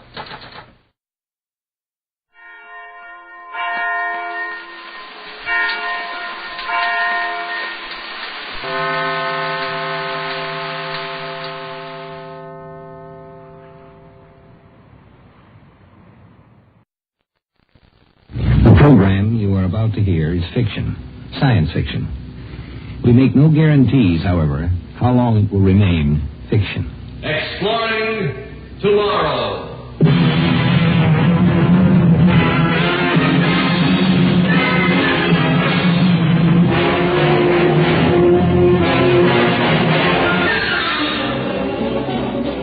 And now here is your guide to these adventures of the mind, the editor of Astounding Science Fiction magazine, John Campbell, Jr. Let's consider the proposition that interplanetary spaceflight has become a commercial proposition. There are regular liners running between the planets. And the Martian Queen, we'll say, is such a liner. A spaceship making a short-run orbit from Mars to Earth. This time she's carrying 150 passengers and a crew of 30 or so. She's made a long, uneventful trip from space, and now she's approaching the last leg of her voyage, the deceleration for landing. Your attention, please. Throughout the trip, artificial gravity has been maintained by spin around the long axis of the ship. In 3 minutes, the gyros will begin to slow the spin. We have to stop the rotation around the axis of the ship in order to apply thrust along it. Please get into your bunks and fasten your safety belts. At the appointed time, gyros cut in, slowing the spin on the ship. When the rotation had stopped, the skipper of the Martian Queen and his navigator were ready to begin the actual landing. How's our course, Captain? Dead on, Captain Deering. We're approaching Earth a little over 60 miles per second. I hate to land at this speed. How much time do we have? 15 seconds.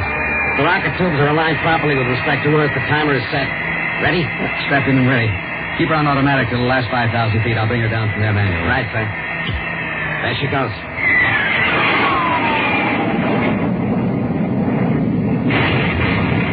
Blue, the engine room. Get engineering on the intercom. We're out of control. We're dropping straight toward Earth.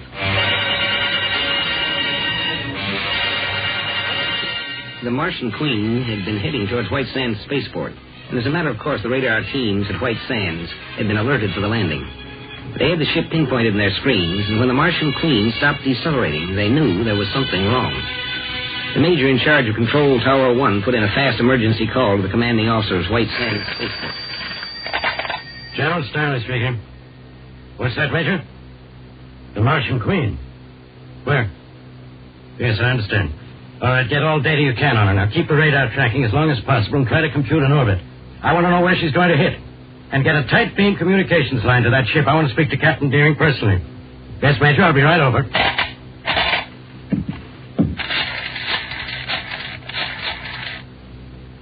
Sergeant, get my Jeep out in front fast. We're going to control Tower 1. I'll be ready to gun it. This is a Class AAA emergency.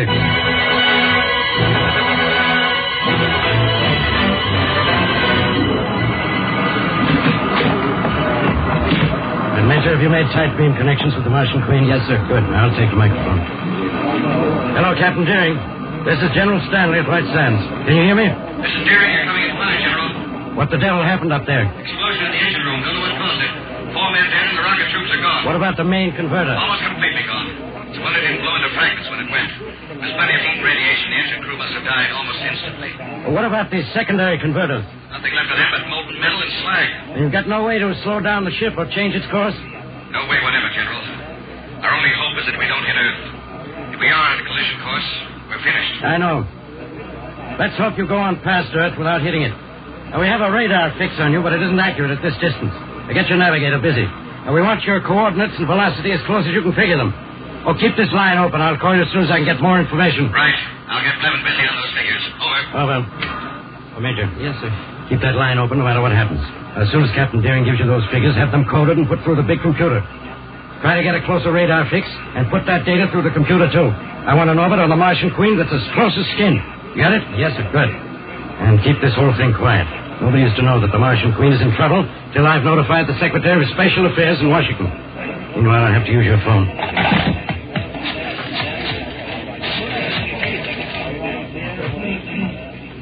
Operator, this is Major General Stanley. I want to put in a person-to-person emergency call to the Secretary of Special Affairs, Washington, D.C. Call me back as soon as he's on the line. There are lives at stake.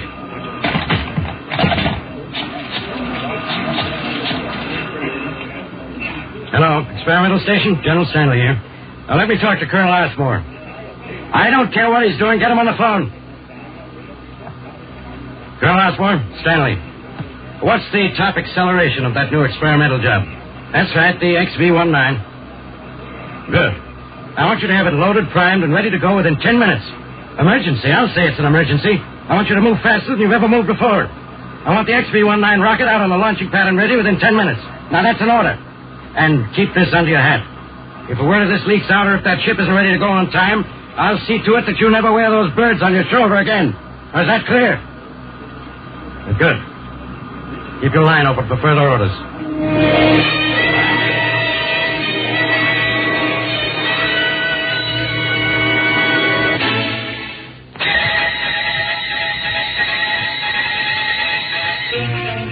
60 miles per second isn't terribly fast as far as celestial objects are concerned. But 60 miles per second is 216,000 miles per hour. And when the Martian Queen had had her accident, she was already close in to Earth. Something had to be done within the next 25 minutes. But what can be done in only 25 minutes? Captain, I just got word from First Officer Haggerty. There's trouble. Some of the passengers are getting space sick from being in free fall. They're wondering why the ship isn't decelerating. Just have to take it a while longer. Did you get those figures relayed down to General Stanley? Yes, they said to hold on and give us the data as soon as possible. But the passengers... I know. What did you want me to do? Tell them that the Martian Queen might be headed for the biggest, most spectacular crack-up in history? That'd be real smart, wouldn't it? Well, I didn't mean it that way, Skipper. I'll... Take the radio phone. That's White Sands again. Deering here. Deering, this is Stanley. How's everything? The same as ever. No propulsion, no escape. How does our orbit look? We have your coordinates down to a hair. We know within a mile or two where you'll hit. Then we will hit Earth. Well, that does it, doesn't it? I'm afraid so. If nothing happens between now and then, you're going to get a hot dunk in the ocean. I see. Where will we hit? Give or take a mile or so, you'll hit Long Island Sound, about 10 miles south of Bridgeport, Connecticut. Well, you do what has to be done, General. You can depend on me for my end of it. I knew I could. Well, I'll let you know how things work out. I'll be waiting. The seconds tick by, and every second that passes brings the Martian Queen 60 miles closer to Earth. At that speed, it doesn't take long to move a few thousand miles. The Martian Queen was heading toward death at 3,600 miles a minute. Captain Deering, this is Stanley again. Colonel Ardmore just phoned. We're sending up the XV-19, a super-fast high-acceleration rocket. It's the only thing that can possibly reach you in time, and even so, it'll be a close thing. Meanwhile, I'm trying to get in touch with the Secretary of Special Affairs, but he's out of his office right now. I'll let you know when to expect the rocket. All right, General. We'll be ready. Over. Captain, I just came from the dining hall. Some of the passengers got out of their bunks and looked out the big viewport. And then they could see Earth, and they could see we're falling toward it. One of them started fighting with First Officer Haggerty, and the thing has ended up in a riot. The crazy fools, there's no time to be fighting. Can't the crew do anything? They're trying, but it's pretty rough. Give me that microphone. Your attention, please. This is Captain Deering. Please, your attention. There has been an accident. The drive engines of the ship have been disabled, and we're in a free-fall orbit. However, there is no reason to become panicked. We are in contact with White Sands Spaceport, and we've been notified that everything is under control. Now, some of you have been worried by the sight of Earth through the viewport, but I assure you we are in no danger of striking Earth. I repeat, the Martian Queen absolutely will not strike Earth. I'm well aware that this gravity-less condition is uncomfortable to many of you, but please have patience. It will only last for a few more minutes. I suggest that all of you return to your cabins and strap yourselves in. If acceleration were to return suddenly, anyone not strapped down might be seriously hurt. Please return to your cabins. Thank you. Well, that'll help some. Blevin, you go down and talk to them. Give them the same sort of information I gave them. And, Blevin. Yes, sir. Isn't one of the passengers a minister? Yes, sir. The Reverend James Taylor, I think his name is. He was a missionary on Mars. Yeah, well, get him to help you. Sometimes people will listen to a clergyman when they won't pay attention to a space officer. Right, sir. I'll do what I can. Just a minute. That's Stanley. Yes, Deering here. Deering, the XV-19 is on the launching pad now, loaded and ready to go. I haven't been able to get hold of the Secretary of Special Affairs yet, but there isn't time to wait. I just got the signal, Deering. The XV-19 has left the launching pad. It will be up to you to guide it into the Martian Queen. Good luck, Deering. Thanks. But you'll need the good luck more than I will. So, good luck and goodbye. Okay, Blevin. Go down and give them a speech.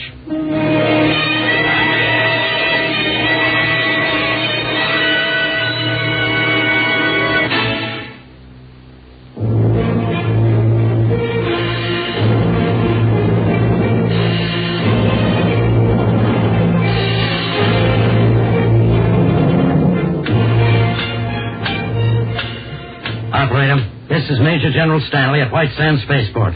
I have been trying to get the Secretary of Special Affairs person to person, Washington, D.C. It has been 20 minutes now. But he's on the line. All right. Oh, hello, Mr. Secretary. Hello, General. I got to my office as soon as I heard. I've read the teletype report that you sent to my office. Is the Martian Queen definitely going to land in Long Island Sound? If it isn't stopped, yes. Well, is there any way at all of getting the drive going again? No, sir. Captain Deering stated flatly that the main converter and the secondaries are absolutely and completely ruined. It would take weeks to repair them. We only have minutes. Then we'll have to send up a rescue ship. That's impossible, sir. A rescue ship would never make it in time. It would have to accelerate to take off, decelerate to match the Martian Queen's velocity, and then accelerate to keep from hitting Earth along with the Queen. All in all, it would take more than an hour, using every bit of acceleration a human being could stand. Then there's absolutely no way we can save them. None whatever, sir. There just isn't time. Well, just lucky this time, I suppose. Lucky? What do you mean? Well, it could have been worse. What if it landed in a populated area like New York City instead of Long Island Sound? You don't understand, Mr. Secretary. It isn't the Long Island Sound we have to worry about. It's the spaceship sound. What do you mean? Just what I said. It doesn't matter whether the Martian Queen hits Long Island Sound or New York City itself. The results will be almost the same. It's the sound waves, the noise that will do the damage. I don't quite understand. You know what happens when a supersonic jet plane flies too low over a city, don't you? At 1,500 miles an hour, the shock wave from a jet plane can break windows from miles around. What do you think will happen when that spaceship comes in at 216,000 miles an hour? It will flatten every structure within a 50-mile radius. If that ship hits Long Island Sound, New York City will be toppling in ruins before it ever arrives. From Newark, New Jersey to Hartford, Connecticut, that shock wave will knock over everything standing. Can we evacuate the area? In a few minutes, hardly. What do you suggest, General? There's only one thing we can possibly do. Send up a rocket with an atomic bomb in it and blow that ship into gas before it hits. Are you crazy, General? Blow up 180 innocent people? I can't permit that. It's murder. Murder? Is it murder to kill people who are already doomed?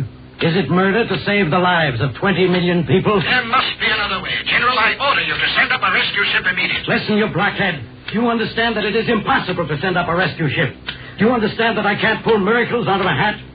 We could no more get a rescue ship up there in time than we could catch the Martian Queen with our bare hands. You can't talk to me that way, General. I'm sorry. I'm simply trying to get you to understand there's only one way out. Those people in that spaceship are going to die, no matter what we do. It would be better if they died without taking a few million more people with them. There must be some other way. Do you have any suggestions? Well, no. Exactly. There isn't any other way. Now, do I have your permission to send up that bomb? No. We've got to think of something else.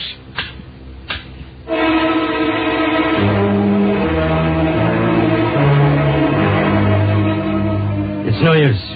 I just looked at the clock, Mr. Secretary. It's too late to do anything at all now. Even if you ordered it, a rocket bomb leaving this instant would be too late.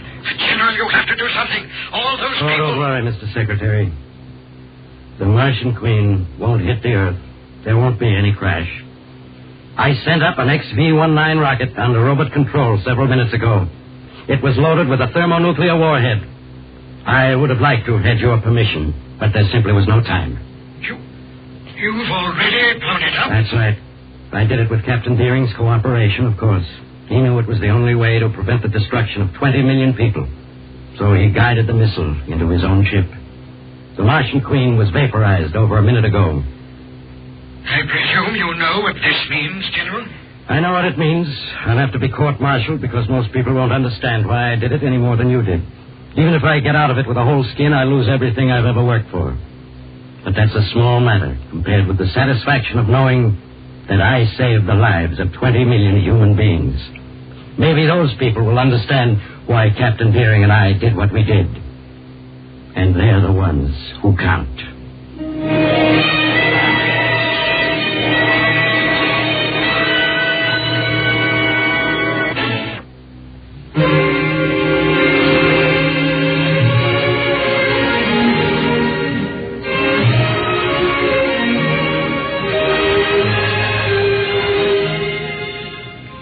Yes, as time goes by, things do change, but the fundamental things apply.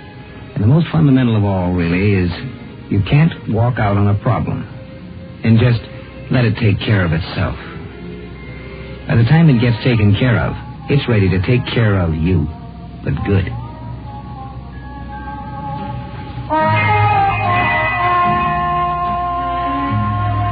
Join us each Wednesday and Friday night for a fascinating adventure in Exploring Tomorrow. Script was by Paul Anderson. Produced and directed by Sanford Marshall here in New York.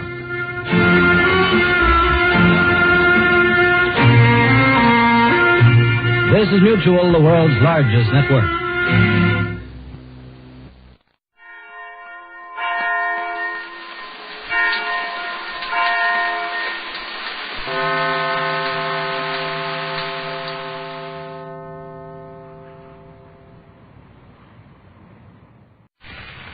Presenting the transcription feature, Superman.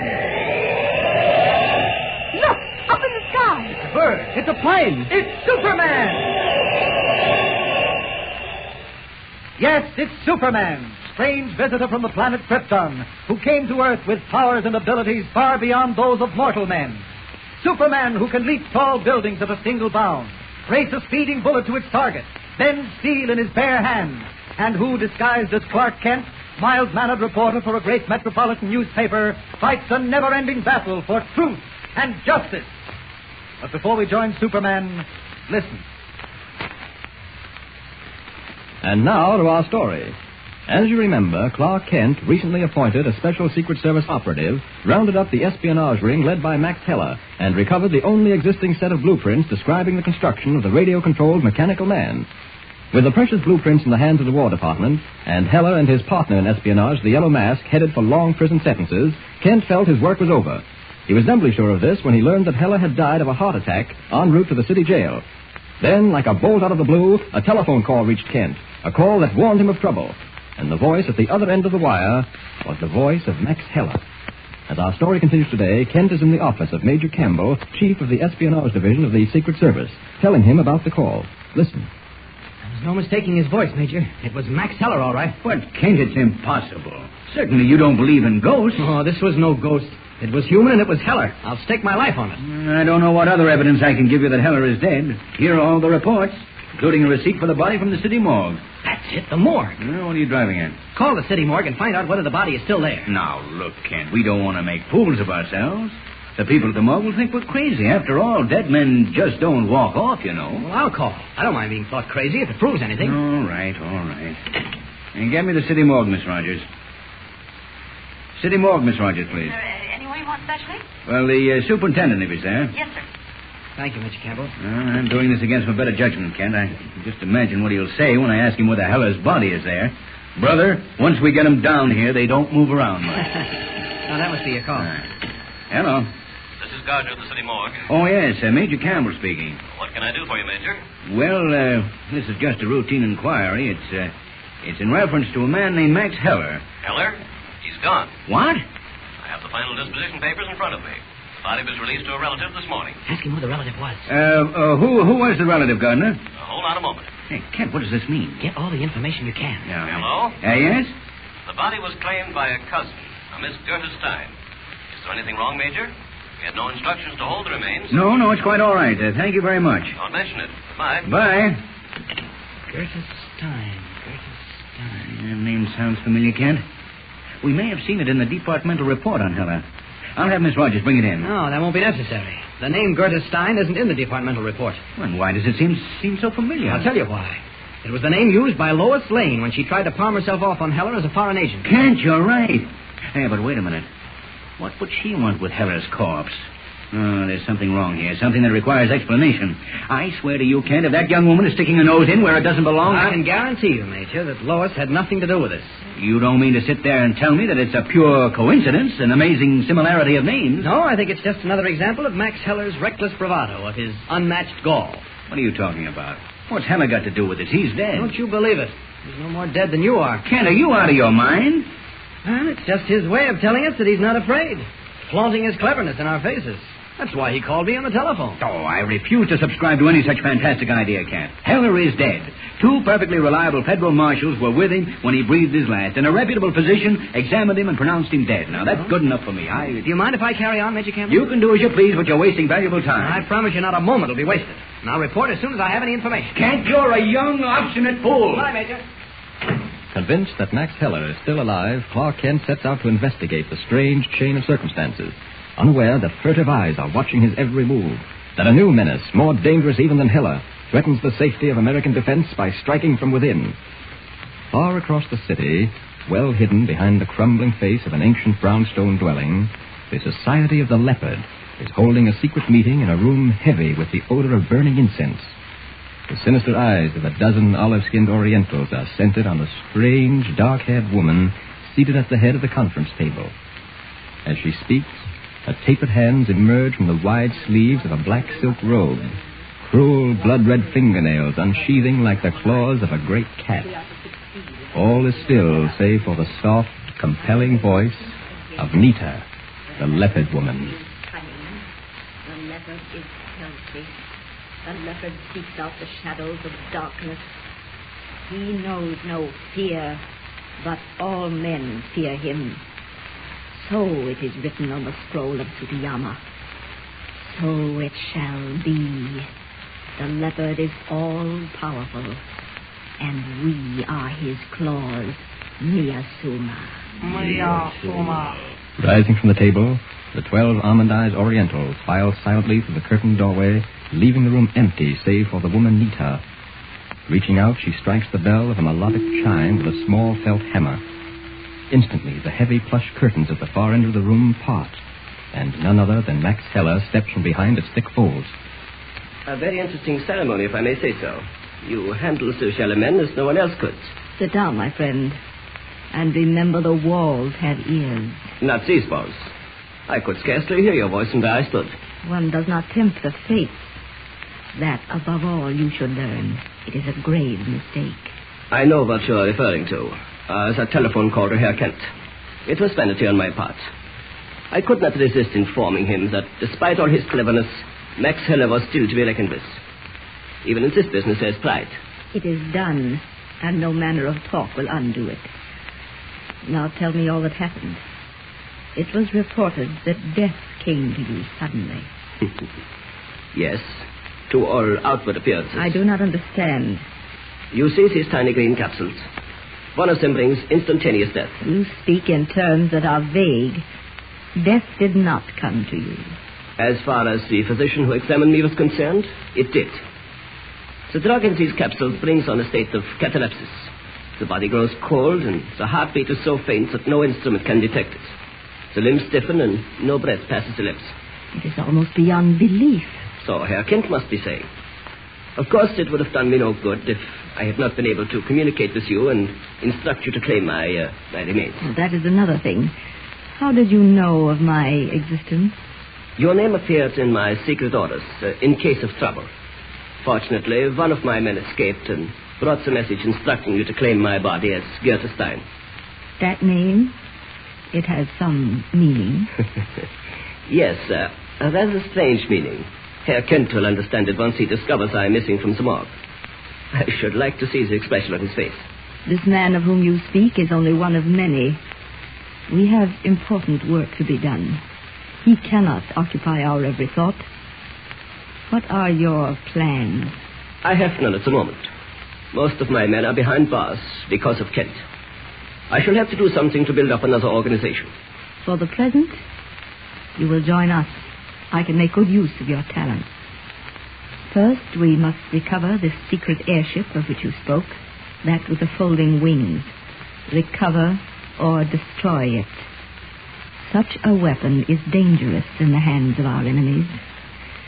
Then perhaps we will gain possession of the plans for the mechanical man. I have little hope of that. They have been given for safekeeping to the War Department. But the plane is another matter. It is well hidden in an underground hangar, not far from the factory where Kent found us. Good.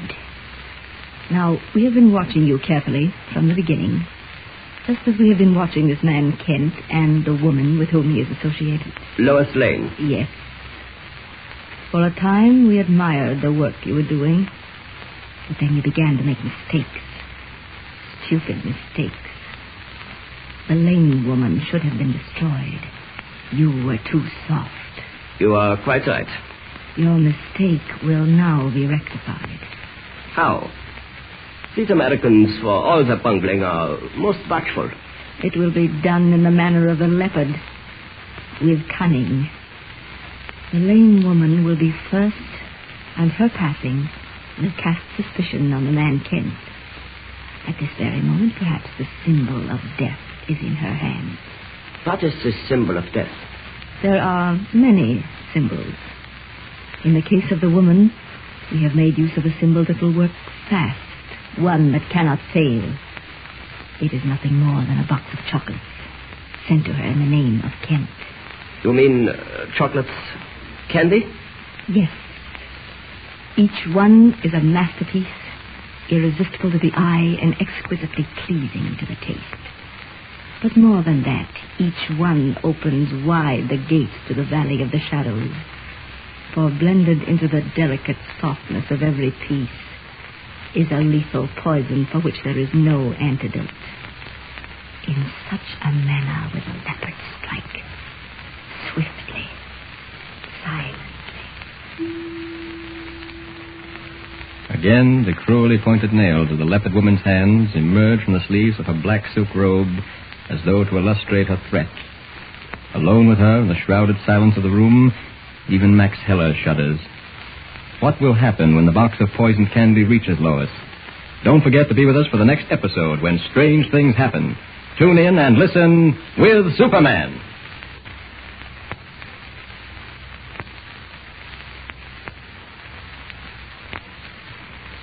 Don't forget, tune in again for the next thrilling episode with Superman. Look, up in the sky. It's a bird. It's a plane. It's Superman. Superman is a copyrighted feature appearing in Action Comics magazine. Presenting the transcription feature, Superman. Look, up in the sky. It's a bird. It's a plane. It's Superman. Yes, it's Superman, strange visitor from the planet Krypton, who came to Earth with powers and abilities far beyond those of mortal men. Superman who can leap tall buildings at a single bound, race a speeding bullet to its target, bend steel in his bare hands, and who, disguised as Clark Kent, mild-mannered reporter for a great metropolitan newspaper, fights a never-ending battle for truth and justice. But before we join Superman, listen. And now to our story. With the aid of a paralyzing drug, Max Heller, head of a foreign espionage ring, engineered a daring escape from the federal authorities. Feigning sudden death from a heart attack, Heller's seemingly lifeless body was removed to the city morgue, where 10 hours later it was claimed by a woman representing herself as his cousin. Actually, the woman was Nita, strange, mysterious leader of a secret Oriental spy ring known as the Society of the Leopard. With most of his men behind bars, Max Heller, recovered from the effects of the drug, joined forces with the Leopard woman and her olive-skinned cohorts. Realizing that both Clark Kent and Lois Lane are in the way, the Leopard woman has taken steps to remove them. As our story continues today, a messenger has just delivered a box of poisoned candy to the editorial room of the Daily Planet, addressed to Lois. Signing for the delivery, young Jimmy Olsen brings it to Lois's desk. Hey, Miss Lane. Yeah? Package for you. For me? Uh-huh. It's like a present. Oh, what's the gag, Jimmy? Oh, it's no gag, honest. The messenger just delivered it. Oh, why don't you open it?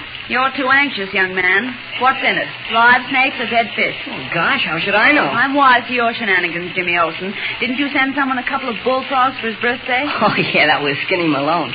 Well, I wouldn't do a thing like that to you, Miss Lane. No, honest, this is on the level. Look how the package is tied up all fancy-like. I bet it's something swell. All right, James. But if this is one of your practical jokes, I'm off you for life. Hand me that pair of scissors. Here. What do you think it is? I don't know. I haven't the faintest idea. What? It's a box of candy. Oh, so it is. Who on earth is sending me candy? Well, there's a card attached to the ribbon. Now, don't get so excited, Jimmy. You act as though you've never seen a box of candy before. Let's see who's responsible for this totally unexpected surprise. Jimmy, catch me. I'm fainting. What's the matter? This is too much. I'll never recover from the shock. What shock? You'll never guess who sent this box of candy. Never in a million years. Well, can't you tell me, or is it a secret? Secret? Heavens, no. I'm going to shout it from the rooftops. I'm going to publish it on the front page of the Daily Planet. Come on, Mr. White should hear about this. He'll pass out. Well, you still haven't told me who sent it. You'll find out. Chief, get ready for the surprise of your life. Close that door if you don't mind. Look at this. What is it? A box of candy. You think I'm blind? Guess who sent it to me? Is that all you've got to do? Barge in here with guessing games? I'm not a quiz kid, and I don't give a hoot. Don't say it, Mr. White. Though sometimes I marvel at you. You can waste more precious minutes dabbling around with silly things than any 5 people that I know. You finished? Yes, and so will you be unless you take that box of candy and make yourself scarce. I'm busy. Not too busy to hear the news. That box of candy was a gift from none other than Clark Kent. Mr. Kent? Honest? No one else but. And listen to this card. It'll kill you. Sweet to the sweet, Clark. Well, I'm sorry for Kent if that's all he's got to do with his money. I'm amazed. Can you imagine that blushing violet sending a girl a box of candy? Why, it's unheard of. I think we should celebrate the occasion by all having a piece. How about it, Mr. White? I never eat candy. Doesn't agree with me. Oh, come on. Just this one. No. Nothing doing. Well, you won't refuse, will you, Jimmy? Oh, I should say not. Go on, help yourself. Thanks. Now, maybe you'd like me to serve tea and crumpets right here on my desk, huh? Or maybe you'd prefer a lawn party in the press room. Now, you don't have to be sarcastic, Chief. This is swell candy, Miss Lane. Glad you like it, Jimmy. I think I'll try a piece. Yes? Oh, hello, Jimmy. Am I interrupting something? Yes, you are, Kent. Refreshment time at the Daily Planet. Oh? All work stops while these 2 nincompoops sample that candy you sent. Candy I sent? You couldn't have done anything nicer, Clark. What? And the card was so beautifully framed. Oh, wait, hold on a minute. Are you trying to pull my leg? I didn't send any candy. Well, here's the card. Sweet to the sweet. Signed, Clark. Well, that's not my handwriting. Now, we won't fight about it. Go on, have a piece. What's the matter, Jim? I don't know. My throat tightened up. I can't swallow. That candy. Don't let anyone touch it. I'll get some water. No, that might make it worse. Easy, Jim. Wait a minute now. How many pieces did you eat? half of one... Well, what are you all standing there for? Come on, call the doctor. Call the doctor. The boy is I'll bring him to the hospital. Bring that box of candy, Lois. Hurry. You'll be all right, Mr. White. Open the door, Mr. White. Now, don't spare any expense, Kent. Do everything possible for her. I will. Come on, Lois.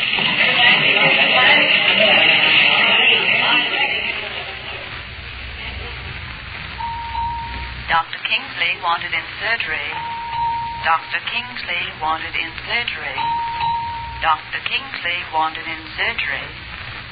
You're going to have a nervous breakdown, Lois, if you don't relax. How can I relax with that poor kid dying in there? You're making it worse than it is. Don't try to hide anything from me, Clark.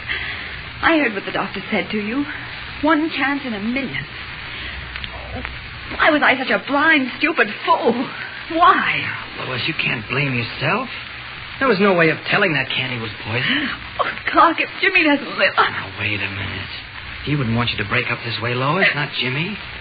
Now, for his sake and for your own, try getting a grip on yourself. I'll try. That's the girl. Here, sit down for a while. There. I thought Mr. White was coming. What happened to him? Well, he should be here any minute now. In fact, I think he's coming up the corridor. No. Yes, that's him. Well, I got here as soon as I could. What's doing, Kent? You're not sure yet, Mr. White. What did the doctor say? Oh, Lois, please. Well, Kent, what did he say? Not very much. It's pretty serious. Analysis of the candy shows each piece was poisoned. Well, good grief. There are antidotes for poisons, aren't there?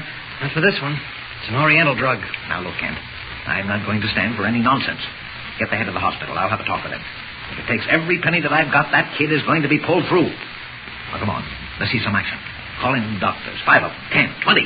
Someone must know what to do. Don't excite yourself, Mr. White. Everything possible is being done. Dr. Kingsley is giving the case his personal attention. Jimmy, this got Getting worried about Lois. She's going to pieces. Thank you. Don't worry about me. Kent, there's one thing I don't understand. Now, who sent Lois that box of candy? Who could have dreamed up a murderous thing like that? What if you hadn't walked into my office at just that moment? Can you picture the situation? Lois would have eaten some of the candy. I might even have taken a piece, and heaven only knows how many others in the editorial room. Why, it would have been mass murder. Here comes Dr. Kingsley. I'm sorry to have kept you so long, Mr. Kent. It's quite all right, Doctor. This is Perry White, editor of the Daily Planet. How do you do, Mr. White? How do you do, Doctor? How do you do? Well, what's it look like, Doctor? Not too good, Mr. White. I think we've done all we can. It's just a matter of time. Oh, no, it can't be. Please. Now, you mean there's nothing anyone can do? Nothing? It must sound strange, but unfortunately it's true. The poison contained in those candies is an Oriental venom, extracted from the root of the Kiasha plant. For centuries, the Japanese have used it to commit suicide. The action of the venom constricts the throat, soon makes it impossible to breathe. There's only one man alive who has any knowledge of the drug or any method of relieving the constriction. Well, why don't we call him? Who is he? His name is Dr. Humphrey Richards. He was chief of the Tokyo American Hospital before the start of the war. I've already made inquiries as to his whereabouts. He left Singapore 3 weeks ago on the last passenger ship to clear the port. There's no telling where that ship is now. Either on the high seas or at the bottom. What was the name of the ship? The Queen of the Sea. But if you're thinking of trying to reach it by radio, Mr. Kent, I'm afraid that's impossible. All we can do is wait for what seems to be the inevitable. I'm going to try something, Mr. White.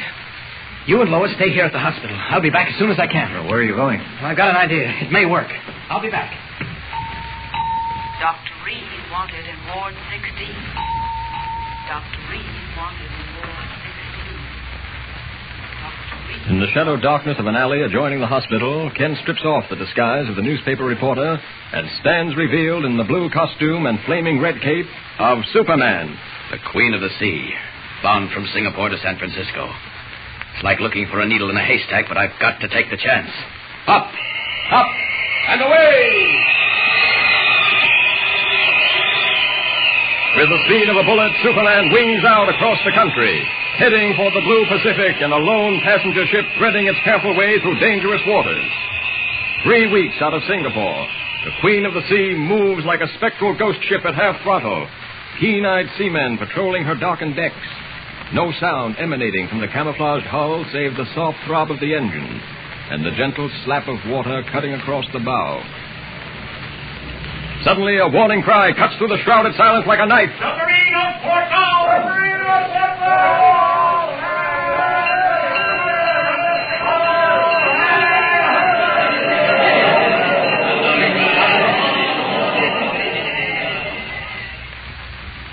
Darkness on the ocean, and the deadly all-seeing eye of an enemy periscope breaking water 500 yards from the Queen of the Sea.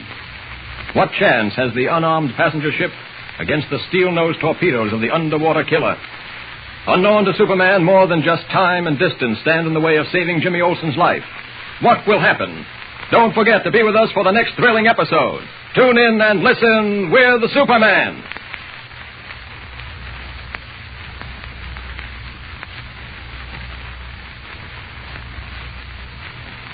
Don't forget, tune in again for the next thrilling episode with Superman.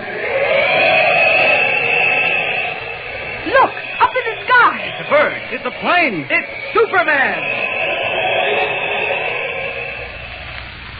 Superman is a copyrighted feature appearing in Action Comics magazine.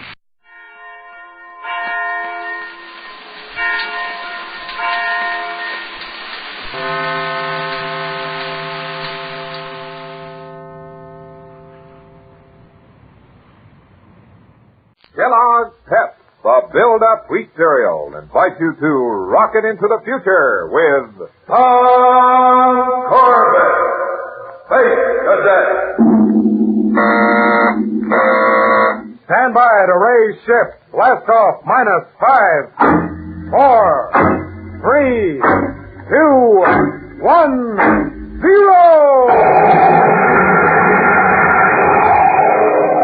Roaring rockets blast off to distant planets and far-flung stars, we take you to the age of the conquest of space with Tom Corbett, Space Cadet.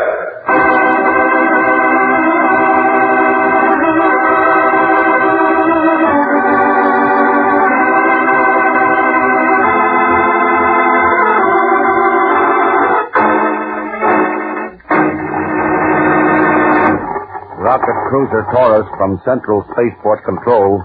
Rocket Cruiser Taurus from Central Spaceport Control. You are overdue on position check. Come in, please. Rocket Cruiser Taurus from Central Spaceport Control. Check in. Taurus, acknowledge. Great Jupiter, something's wrong. Hello, Spaceport Control to all stations. Disaster alert. Rocket Cruiser Taurus overdue and unreported. Begin search operations immediately.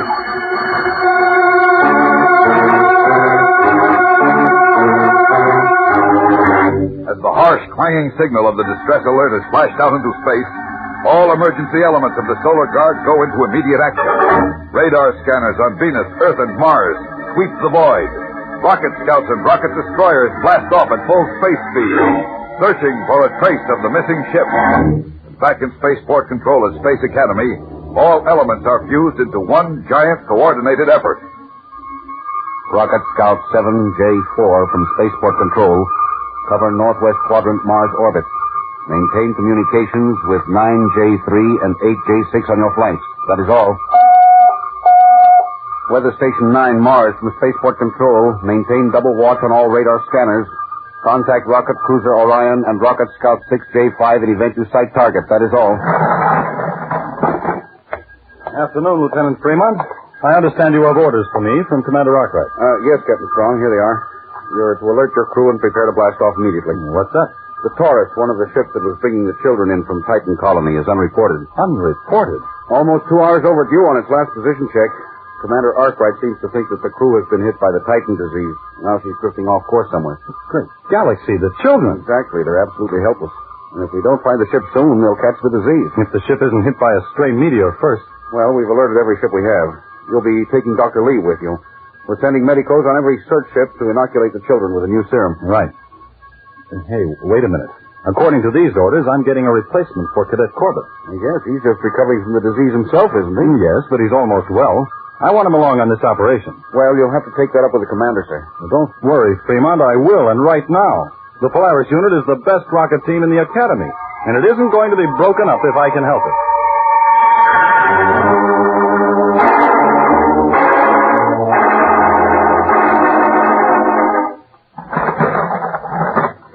Well, if it isn't the hotshot CO of the Muff Brigade. That's enough out of you, Astro. How's Tom? Pretty good. He's sleeping, so you're just in time to take over. Take over? Sure, in case he needs anything. Now, look, Astro, I've been scrubbing decks and polishing brass till I'm blue in the face. And if you think I'm going to play nursey to Corbett now, you're off your orbit. Well, the doc said Tom should stay in bed and get plenty of rest. Hey, how can I get any rest with you two yapping away like that? Oh, hi, Tom. How do you feel? Fine. What's all the argument about? From the way this Venusian hillbilly's been giving orders, you'd think he was the class representative or something. As a matter of fact, Roger, he is temporarily. What do you mean? Well, the student council is meeting tonight, and since I won't be able to attend, I've appointed Astro to sit in my place. You appointed Astro? What does that dumb Venusian know about student government? Hey, fellas, it's Captain Strong. Attention! Stand easy, boys. Tom, how do you feel? Okay, sir. Oh, why shouldn't he? Lying around the sack all day. Oh? And how do you feel, Manning? Huh? Why, all right, sir. Then I don't think you've been working hard enough.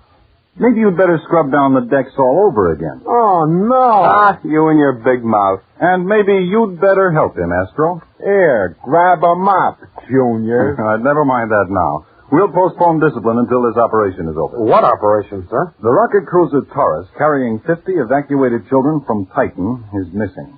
We've got to join in the search. Hey, hand me my fatigues quick, Astro. Wait a minute, Tom. Are you sure you feel strong enough? Well, of course, sir. Well, Commander Arkwright wanted me to replace you. Oh, no. Oh, Tom will be okay, sir, and we can spell him. Give him plenty of chance to rest. How do you feel about it, Manning? We gotta take Tom with us, sir. Talking to this Venusian hillbilly is no fun. What? I can do it, sir. Believe me, I can. All right. I'll clear it with Commander Arkwright. But don't let me down. Remember, a rocket ship crew is only as strong as each man. I can pull my load, Skipper. Don't worry. Right. Then report to the Polaris with full space gear immediately. We blast off in exactly 30 minutes.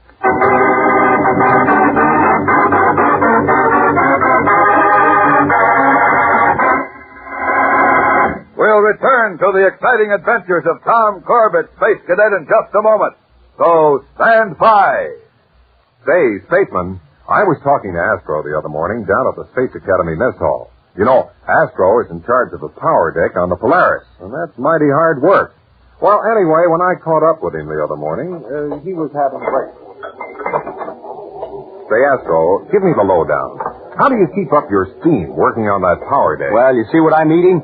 Kellogg's Pep. Now, a lot of people don't realize the connection between work and food. What you eat and when you eat are important to how well you do your work. Now, that's why I tell everybody start each day with plenty of Kellogg's Pep. Pep gives you needed vitamins. Everybody needs vitamin D and vitamin B1 to keep in good shape. And Kellogg's Pep gives you a supply of both. Pep gives you lots of other food values, too. Food values that you put to work so you can do a good job. Now, that's why I eat Pep. Kellogg's Pep gives you more build-up food values than any other wheat flakes. And that's just what I need to handle the big burners down on the power deck. You spacemen take a tip from me. Sock away plenty of Kellogg's Pep. It helps you hustle, and besides, it tastes real good. Well, you heard the man, Spaceman. Tomorrow morning, eat Kellogg's Pep. P-E-P. Pep.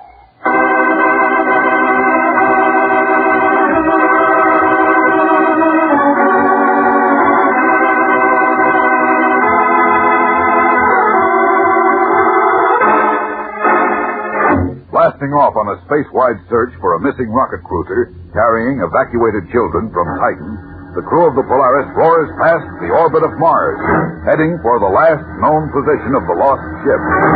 And in the crew's quarters, Tom undergoes a physical checkup by Dr. Lee, the medical officer accompanying them on the search. Well, how about it, sir? Everything's okay, isn't it? Yes, Cadet Corbett. You're getting along as well as can be expected. I suggest you get a little more rest, though. You overdone it a bit. Well, I don't feel tired, sir. And I'm only standing 3-hour watches. Roger and Astro are covering for me. You still need rest. Cut down your watches to 2 hours. All right, you may go. Check back with me again this evening. This evening? That's right, Corbett. Oh, but Dr. Lee, I'm not that sick, honest. I want to keep you from being that sick, Corbett. Frankly, I wouldn't have permitted you to make this trip, but now that you're here, I intend to see that you're not a drag on the crew. Oh, well, very well, sir. You may return to your station, but remember, maintain a 2-hour watch. No longer.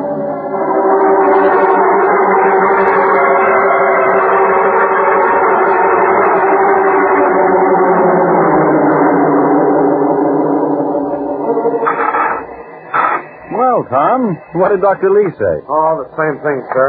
I'm all right, but take it easy. He says any excitement would start the fever up again. Well, he should know.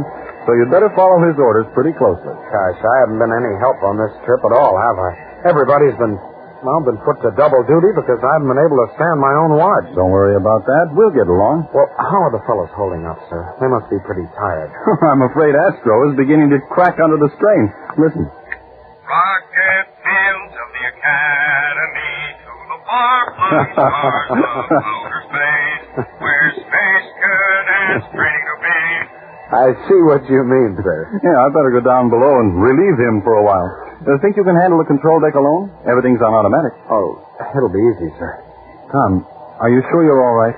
You look kind of pale. Well, it's nothing, sir.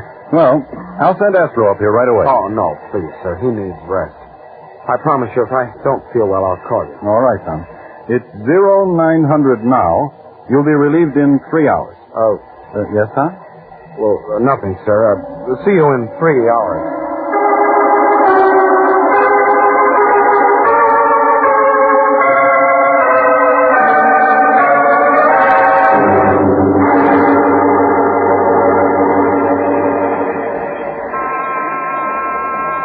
Radar bridge control deck, check in.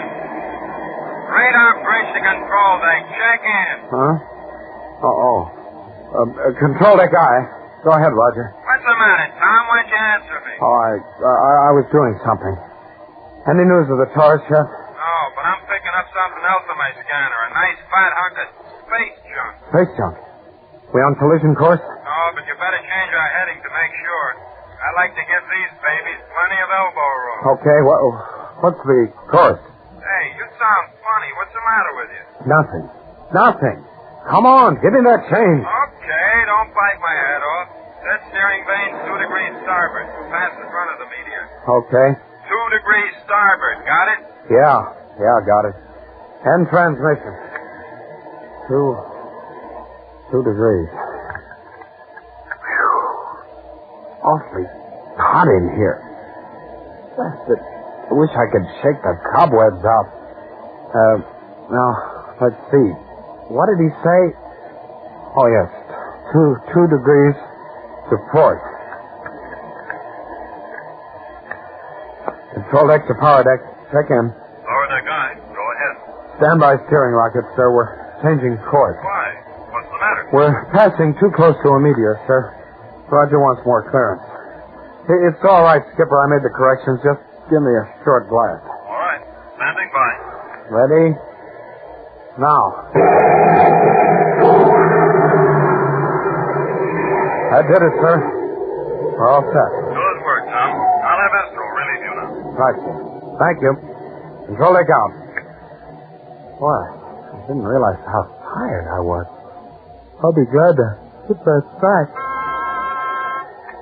Control deck out. Hey, Tom, are you space happy? You turned the ship the wrong way. We're on a collision orbit with that meteor. What?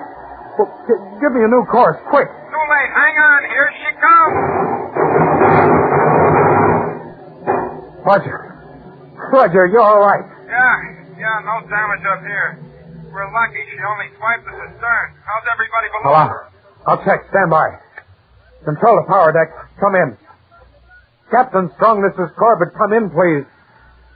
Roger, there's no answer. Come on down. Hurry. They may be hurt.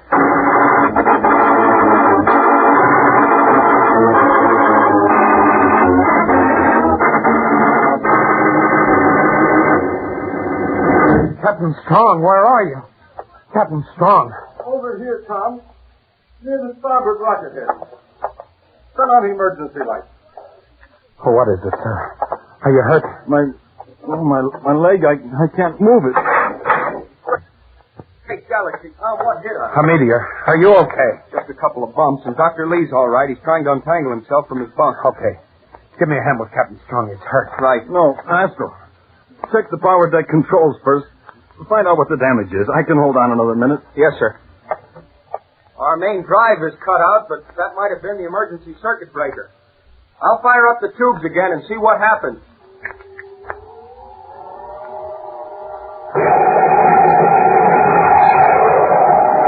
Rocket's firing okay. Uh-oh. Auxiliary power is gone, sir. Then we'll have to operate the ship manually? Yes, sir, and the airlocks, too. Oh, great. This is all my fault. I didn't take the right heading. Well, let's not worry about that now, Tom. Give me a hand. I think Dr. Lee better look at... Captain, stop. Tom, he's passed off. We'll get Dr. Lee down here quick.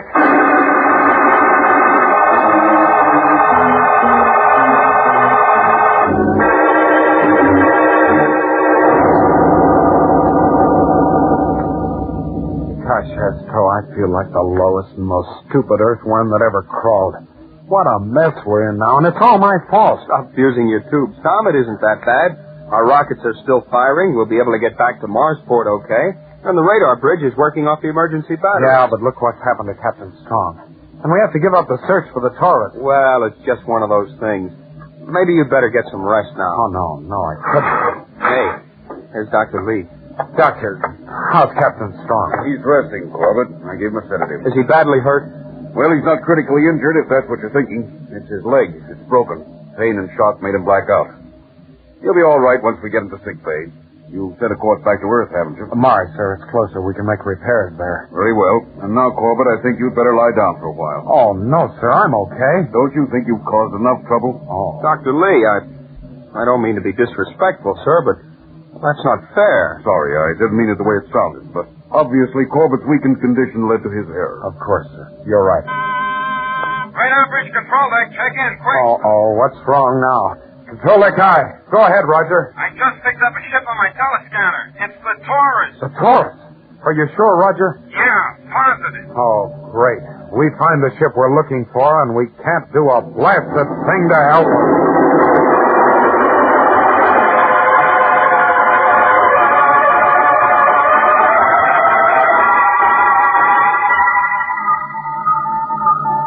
Yeah, that's the Taurus, all right, Roger.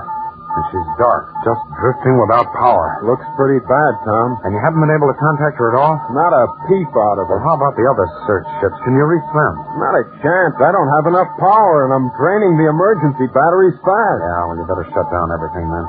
We can watch the Taurus through the viewport. Right. Well, what now? That ship over there is carrying 40 kids. They need the serum. How do we reach it? I don't know, Roger. Without auxiliary power, we can't use our magnetic couplers. We can't even open our main airlock to take them aboard. And they certainly don't have enough spacesuits to transfer through the emergency hatches. But if we go back to Marsport, the kids may not last until another rescue ship can get back here. I know. Hey, wait a minute. Huh? Wait for what? Never mind. I'll see you later. Where are you going? For a walk. I'll see you later. A walk? That character really is sick.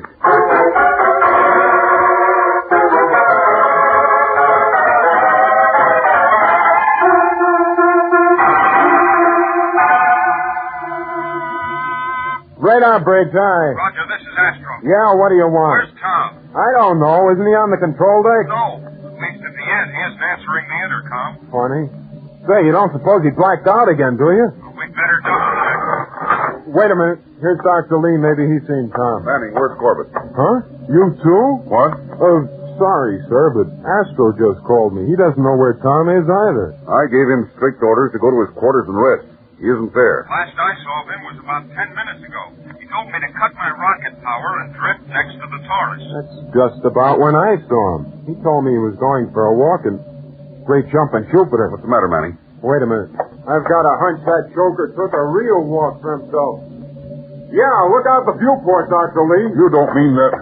Look, there he is, in a spacesuit, using his oxygen bottles to blast over to the Taurus. And that's my medical kit he's carrying. Yeah, he's trying to get the serum to those kids. Young idiot. In his condition, he'll never make it. He'll black out and go drifting off into space. He'd better not, sir. If he does, we'll never be able to get him back.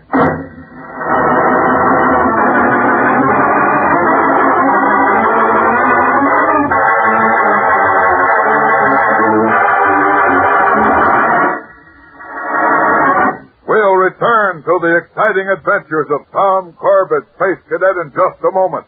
So stand by. Spaceman, being a cadet at Space Academy is a lot like going to any school. The cadets have to study and pass tests just like anybody else.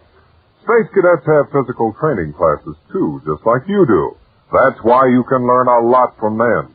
Things to help you do a better job at school yourself. Now, breakfast is something a good Space Cadet makes sure he never misses. And you can just bet Kellogg's Pep is on that breakfast table every morning. Kellogg's Pep gives Space Cadets a supply of energy food to help them do their best in the morning. And Pep can do the same thing for you. You can work better, play better, and feel better if you put a bowl full of Kellogg's Pep under your belt every morning. Pep gives you essential vitamins, too. Vitamins you need to help you keep fit.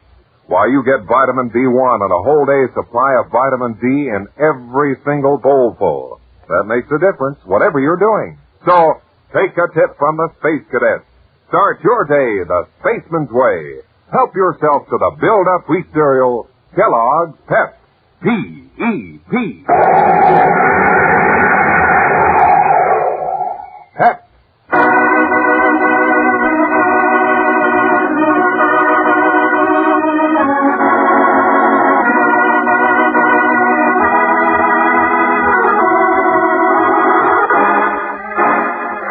Locating the missing rocket cruiser Taurus, the Space Cadets are seemingly unable to help the children trapped aboard because of the damage to their ship's power system. However, Tom, in a desperate effort to make up for his error, is blasting across the void separating the two ships in his spacesuit. While on the radar bridge of the Polaris, Roger calls him frantically. Hey, Tom. Tom, come in. Answer me, will you? Stop yelling, Roger. I hear you. Then come on back here before you kill yourself. Nothing doing. I'm almost aboard the Taurus now. Tom, you're space happy. Will you chance your troops? I'm busy. But suppose you pass out again. I'll have to take that chance. I've got to get this serum to those kids. We can do that, Tom, Astro and me. Will you close your face? I haven't time to argue with you. Besides, you're wasting power. Let me talk to him, Manning. Hello, Corbett. This is Dr. Lee. Oh, yes, sir.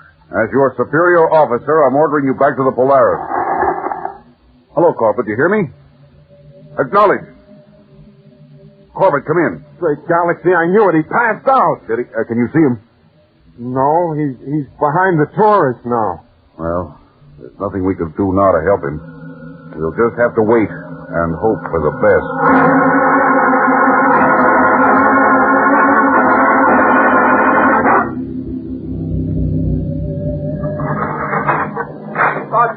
Roger. Yeah, what's eating you, Astro? Haven't you heard from Tom yet? I would have told you if I had. Well, what are we hanging around here for? Why don't we go after him? How? We can't open a jet boat lock, or we'd never catch up to him in just a space. We're not helping him just sitting here. I rather doubt that Cadet Corbett needs help, Astro. Huh? What do you mean, Dr. Lee? Look up the viewport here.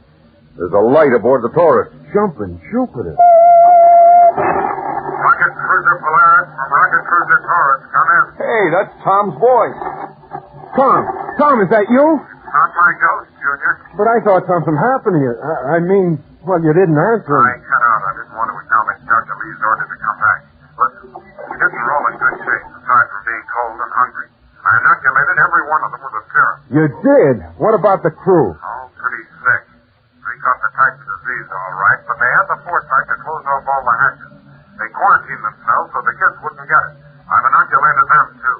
Good work, Tom. Now, I think we'd better get them to Marsport as fast as we can. If one of you characters will pop on a spacesuit and help me, we can get this ship underway. Good idea, Tom. I'll keep Astro here on the Polaris with me. Dr. Lee can help you. Okay. If you think the old pill pusher knows enough about rockets. I'll answer that, man. Yes, sir. Hello, Corbett. This is Dr. Lee. Doctor. Yes, sir. For your information, this pill pusher is as good a rocket man as you are a doctor. Yes, sir. And in view of your actions and their end result, I suggest... Yes, sir? I suggest we ignore the entire affair. Just be thankful Captain Strong is still asleep. Yes, sir. Thank you, sir. So I'll join you in 5 minutes, Corbett, and I'll show you how a pill pusher can push a rocket. Right, sir. And here you are, Manning. Take over. I'll see you back on Earth. Oh, brother, you really got out of that one easy, Tom. I'll say. He isn't a bad guy at all. Too bad he isn't 20 years younger. Peacemaker 12, Space Cadet.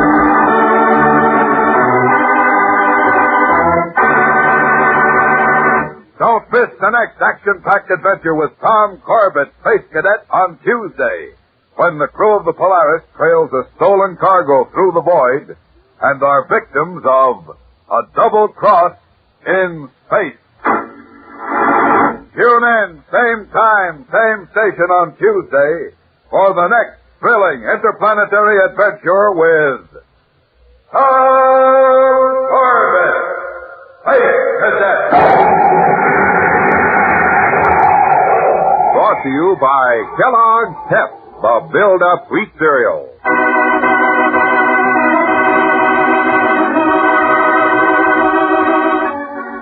Tom Corbett, Space Cadet, starring Frankie Thomas, can also be seen on television and appears in the comic sections of many of America's leading newspapers. Look for it daily and in weekend editions. Featured in today's cast were Jan Merlin, Al Markham, Edward Bryce, and Louis Van Rooten. Today's program was written by Hal Rine, directed by Drex Hines. Jackson Beck speaking.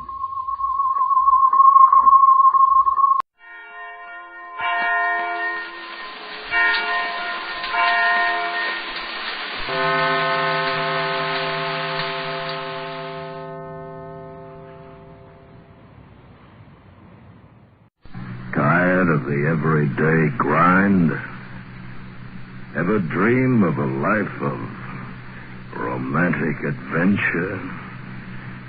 Want to get away from it all? We offer you Escape.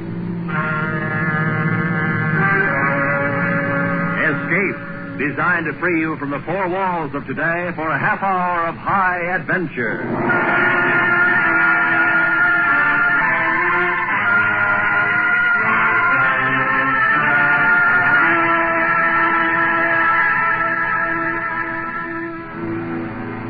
You are on a planet of desolation and utter ruin, awaiting the return of your comrades to carry you to safety, while the remains of life about you, crawling and evil, are slowly hemming you in and ruthlessly tracking you down to your death.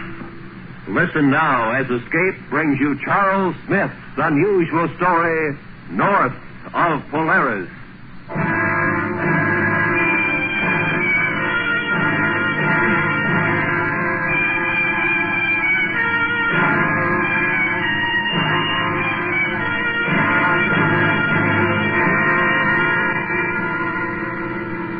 Testing. 1, 2, 3, 4.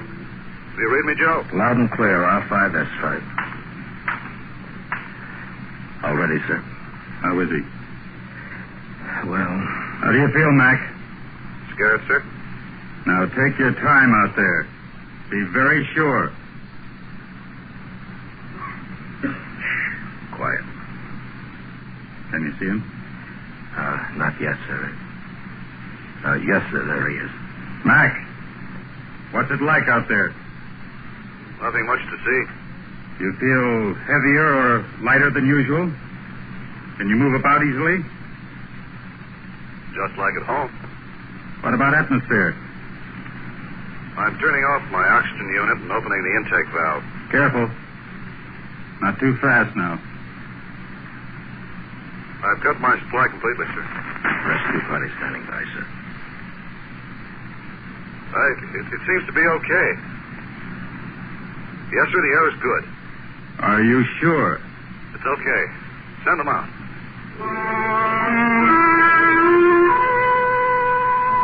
From the port of the spaceship, we could see him calmly walking about on the surface of a planet approximately 20 million miles from our own. All 40 of us had drawn straws. Mac had won. And if we returned home safely, he would be remembered as the first man to touch the soil of an alien planet. Well, Joe? I guess I'm as ready as I'll ever be, sir. Who else are you taking with you? Stoner. He's good with the camera. Sam, have you got your gear ready? No, all set for the second. All right. Now, you know what to do. What I want. Yes, sir. Map the area as best you can. Bring me a report on water sources, mineral deposits, vegetation. And if you see any signs of life, Try to get pictures. But otherwise, avoid it. You tell the others that's an order. Yes, sir. Do you think there is life here, sir? Well, some of our best minds have always claimed there was. Well, when we get back, we'll set them straight, sir. Yeah. I'll make our other drops and pick you up at this spot in 48 hours. So you're on your own. Good luck, Joe. Thank you, sir.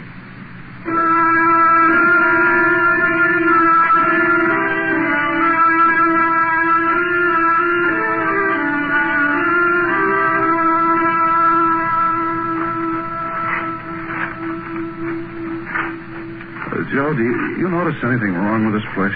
What do you mean, Mac? Well, look around. You see any trees, bushes, grass, anything growing? See anything green? Yeah, that's right.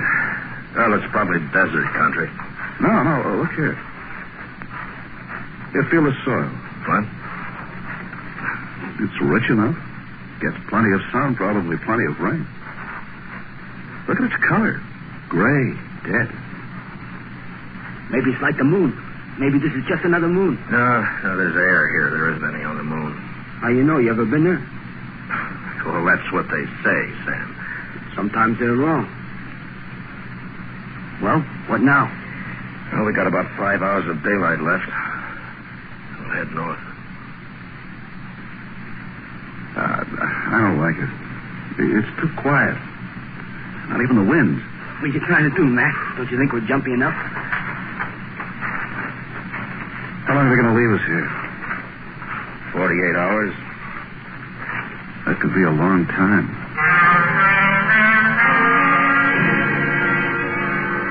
We started north. It was easy walking over the flat, rolling land, easy because there were no trees or bushes or weeds. There was nothing. Nothing but the gray sky and the gray, dead soil. I was beginning to think that maybe it was only a moon. And then we made camp for the night. Okay, come and get it. Well, looky here. Beans and K-rations. Just what I wanted. Oh. Now, what just scared you, Hutch? Now you tell me. You know the first thing I'm going to do when I get home? Oh, what? I'm going in the best restaurant in town and order the biggest steak in the joint. You're pretty sure you're going to get home, aren't you? Sure, I'm sure. Why, aren't you, Mac? I don't know. Hey, want some coffee, Joe? Yeah, thanks. You married, Mac? Uh-huh. Any kids? Yeah, one, a little girl. She's 5. Ah. What made you volunteer for this trip? I don't know. Maybe I just had to. You understand that? Yeah, I think so.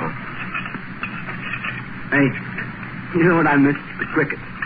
You know, at home you sit around a campfire, like at the lake. You hear the frogs and crickets. And slap the mosquitoes. Yeah. It's funny. Oh, what's that?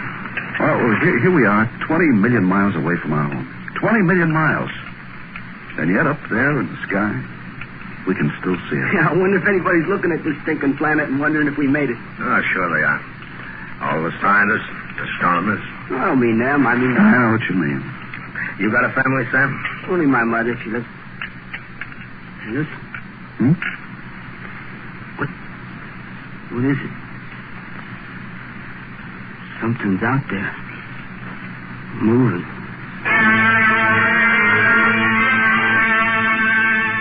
It was life. There was life here. And we could see it now. In the dim light given off by our heating unit. It was an ugly, four-legged beast with a hairless body. And from its odor, a scavenger. Like everything else here, it was the color of gray.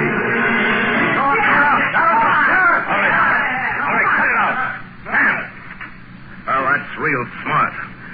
You're supposed to be a photographer. Take pictures of what we Oh, lay off him, Joe. It was only a rat, a big rat.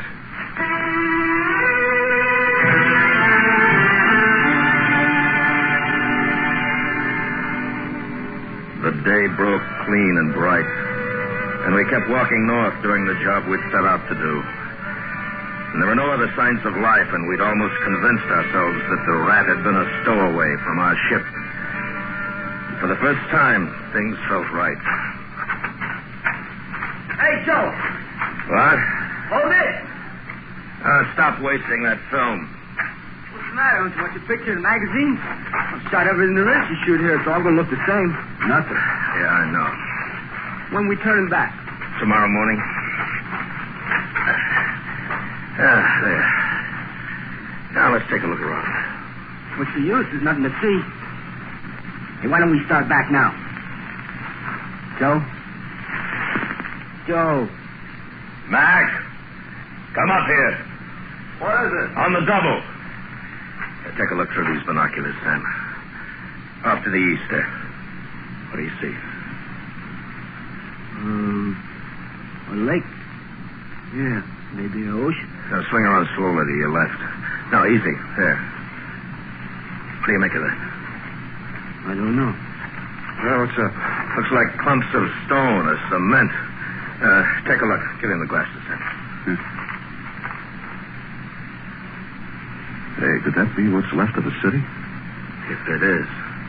If we've found... Yes! Sam, you fool! Come back here!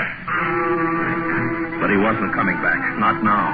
He'd found the subject for his camera, and he was racing toward it. At the edge of the sprawling stone ruins, we caught up. And he made us turn with our backs to the city and pointed his camera at us. Welcome to the city. Hold it, both of you, right there. I should have shaved. Hey, Mac, pick up a piece of that stone. Try like this? Okay. Come on, what are you waiting for? Hold it. Mac, put that stone down. Hey, you think... Just put it down. What's the matter with you guys?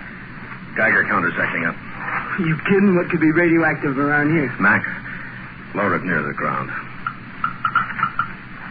Well, what do you know? Radioactive.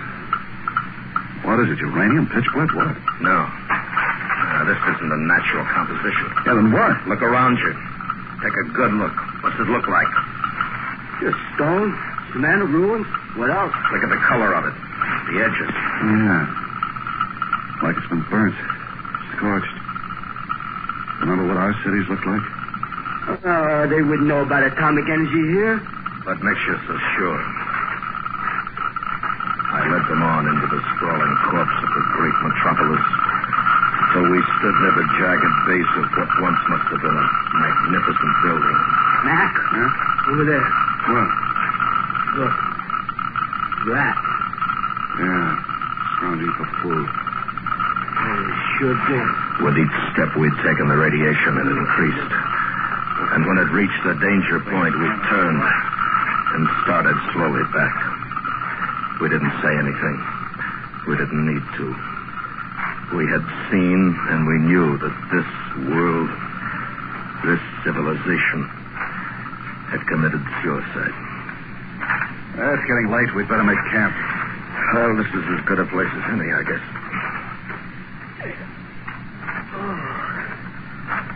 I don't know about you guys, but I'm pooped. Yeah, it's been a long day. You want to set up the stove, Mac? Yeah, might as well. The sky's clouding up in the south. Looks like a storm brewing. Your film safe, Sam? You think the radiation back there damaged it? No, it's packed in heavy lead foil. Yeah. Cigarette, Joe? Yeah, I think so.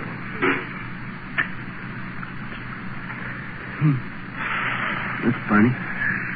No, what's that? Take a look out there. No, south, I mean. It's not the sky that's clouding up.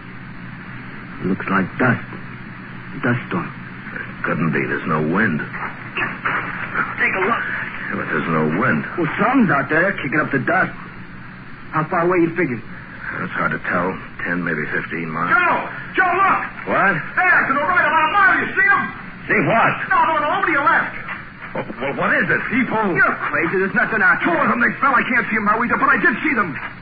There, now they're up again. Joey's right. The people like us. Hey! Oh! Hey! All right, stop it. Hey! Stop it! Let go. Look, we've got orders to avoid contact with life here. But, Joe, they're people, human beings. You don't know what they are. Just because they resemble us physically, that doesn't mean a thing. But, John, we got our orders. The ground's higher over there. Let's move over there where we can see them better. Come on. When we made it to the rise, we could see a man and a woman. Two people just like ourselves. Even what was left of their clothing was similar to ours. And they were running desperately. And then I looked beyond them and saw the cause of their fear. Stalking them, slowly closing the distance between them, were 6 of those great, evil rats.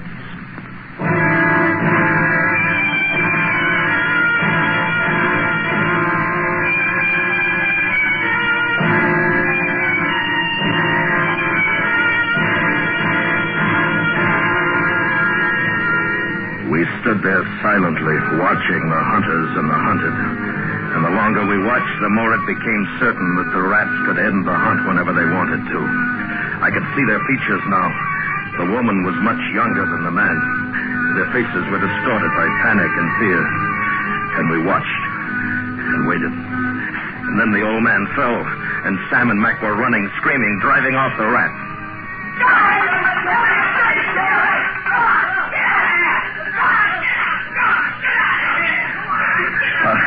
Are you all right? Can you understand me? Yes. Where's my father? I must go back to him. The boys are with him. You speak our language. Yes. But we were sure there wasn't anyone else in this sector.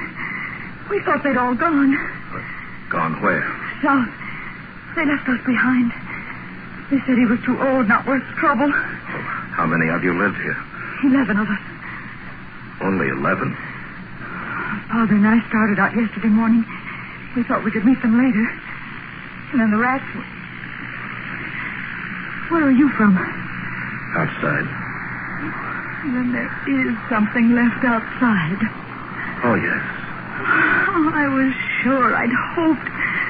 I knew it couldn't end here. Come on, we'd better get you back to camp now.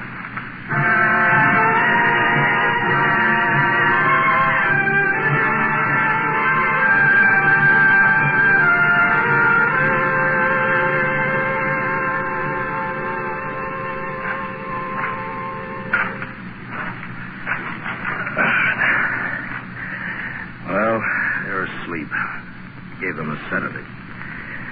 She'll be all right, but I'm worried about the old man. Hey, Joe? Yeah? We've been talking. How can they know our language? How? Yeah. I don't know. You know, it's like our world, isn't it? After the atomic war, I mean. Yeah. I remember reading how the radioactive dust spread all over the land, killing everything. Grass, trees, animals, everything. Well, I guess the same thing happened here. You off your rocket, Joe? We're 20 million miles apart. And our war was over 50 years ago. Look, don't you think it's possible that life on another planet could have started, advanced, and progressed step by step with ours? Oh, Joe, now you're talking like something out of one of those science fiction magazines. Well, what's the matter? Can't your ego accept it? Do we have to be the greatest, the super beings? Everything else in the universe is subhuman? Oh, wait a minute, Joe. Knock it off. Let's hit the sack. Okay. It might be a good idea if one of us stood watch while the other two slept. How about it? Sure. Well, I'll take the first lap, and then you, Sam, and then Mac. Each of us will do 3 hours, huh? And I'll try to get some sleep.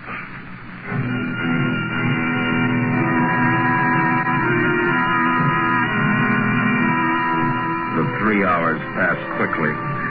My mind was racing, asking if this world was a parallel to our own world. Were all the worlds of the universe alike? I was trying to find the answer when Sam relieved me, and I still hadn't found it when I dropped off to sleep. But I didn't sleep very long.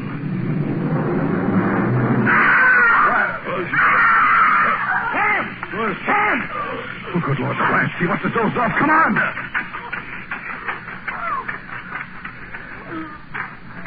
Oh. Look. Oh, my.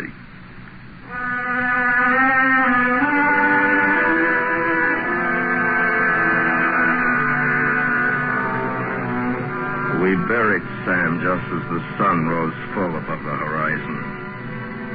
And then as we turned to walk back to camp, we saw it. The sky to the south was black with dust. It was closer now, much closer than the day before.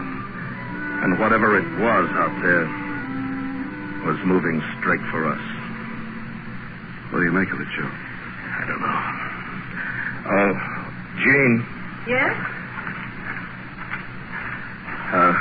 Does your father feel well enough to travel? Oh, he's much better. He wants to talk to you. All right. Joe, how far away from our rendezvous point? Oh, about 12 miles. Have you noticed the dust to the south? Yes. I was hoping that you could tell us what it was, sir.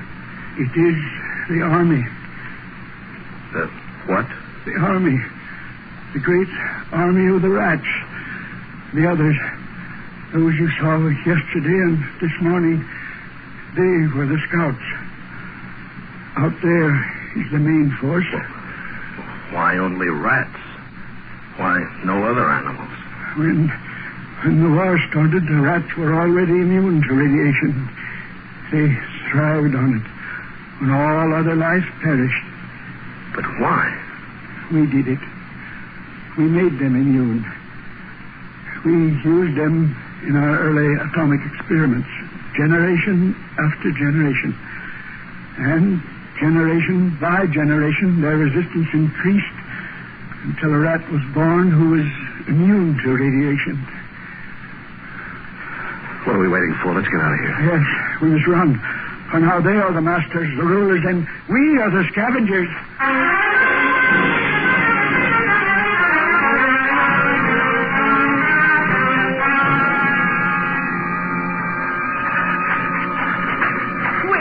Wait, my father. Well, if he can't keep up, hold it. All right, hold up. Oh, there's no use going on. Look there ahead of us. Yeah, dust. More of them. Behind us. And to the north. Yeah, they've cut us off. Now they close in for the kill. I told you it was an efficient army. Their strategy is well planned. They've a good general. As good a man as myself.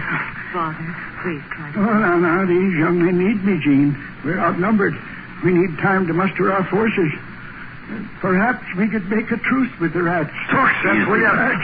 Gentlemen, be reasonable. We have no other choice. You see how easily they outmaneuvered us? A truce is our only hope. Make him shut up! You come over, please. Come over. Joe, he's crazy. He talks crazy. Don't let it get you. How much time we got left before they pick us up? 7 hours. We'll never make it. Jean. Yes? Do you know this sector? Oh, yes. Well, come with me, please. Mac, keep an eye on the old man. I didn't know what I was looking for or what I expected to find, but I had to do something. Even walking aimlessly over the scorched stone rubble was better than standing, waiting for the circle of rats to close in. And then Jean found it, an entrance to an underground bomb shelter, one just large enough to hold the average family. We raced back to where we'd left the others, and now we could hear the rats, thousands of them all around us. Joe, I tried to stop him. He wouldn't listen to us like crazy. What are you doing? I couldn't help it. Believe me, I couldn't help it. He was about 200 yards away, his shoulders back, his head held high, walking directly toward the rats. And in his right hand, he was holding a small white handkerchief, waving it back and forth like a flag of truce. He kept on until they formed a semicircle around it. And then he stopped. And all around us, the rats stopped. For a moment, I swear he spoke to them. And then he turned toward us, raised his hand in salute. And then the rats swarmed all over him. Come on. No, come on. on, Gene. You can't help me. Come on!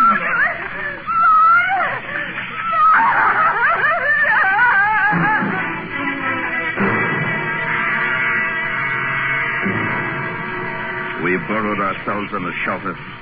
In a few moments, we could hear them overhead, hurtling themselves against the heavy, lead-lined doors, their yellow teeth digging at the concrete and steel. But it had been built to stand an atomic blast. It held off the rats. And we waited. For one thing, how long could we stay alive in that coffin? We didn't speak.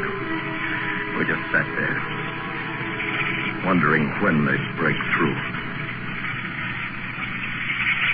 So, yeah. Let's get it. No. No, they'll give up. They're starving. They'll leave to find some other food.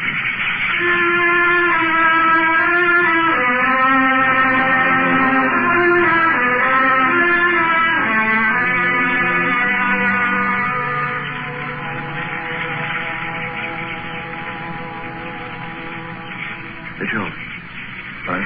The rats. They're quitting. They're leaving. Maybe they are. Maybe they just want us to think they are.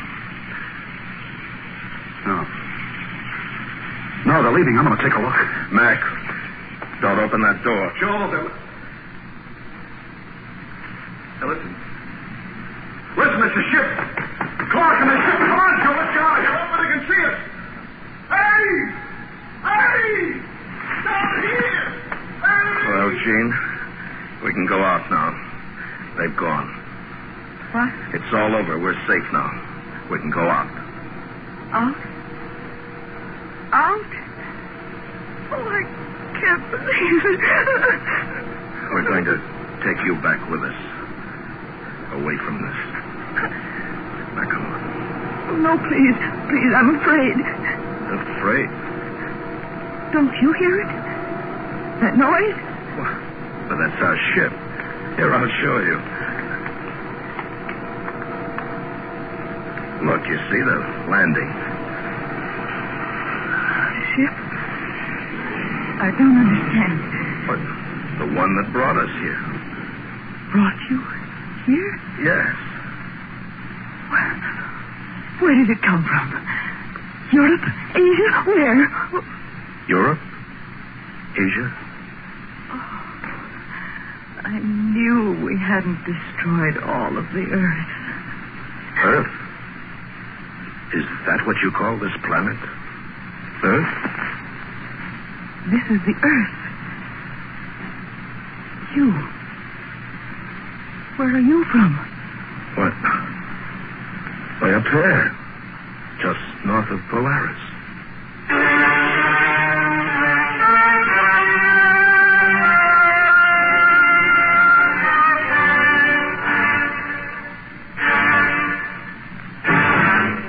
Under the direction of Anthony Ellis, Escape has brought you North of Polaris by Charles Smith, starring William Conrad as Joe, with Hy Averback as Mac, and Eddie Firestone as Sam.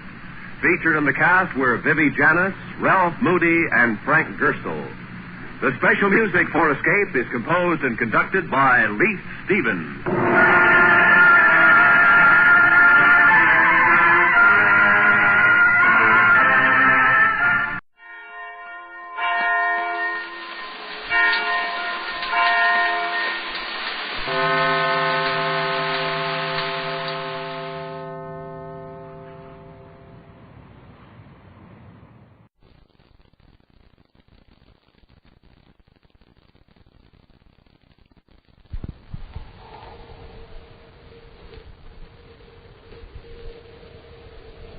Rice Chex and Wheat Chex, the bite-sized cereals in the red and white checkerboard packages, present Space Patrol!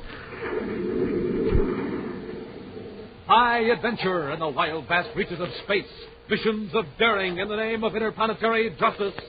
Travel into the future with Buzz Corey, Commander-in-Chief of the Space Patrol! In today's transcribed Space Patrol adventure, Buzz and Happy are walking through a warehouse at the Terra spaceport where two suspected criminals are standing by the controls of a loading train. That's Zanker, all right, Commander. Yes, I wonder just how much of that cargo up there on the train is stolen. Probably plenty of it. Uh-oh. He sees us. Just a minute, Zanker. Lieutenant, release that holding brake. Drop the load on them. Look out, Hap. Move!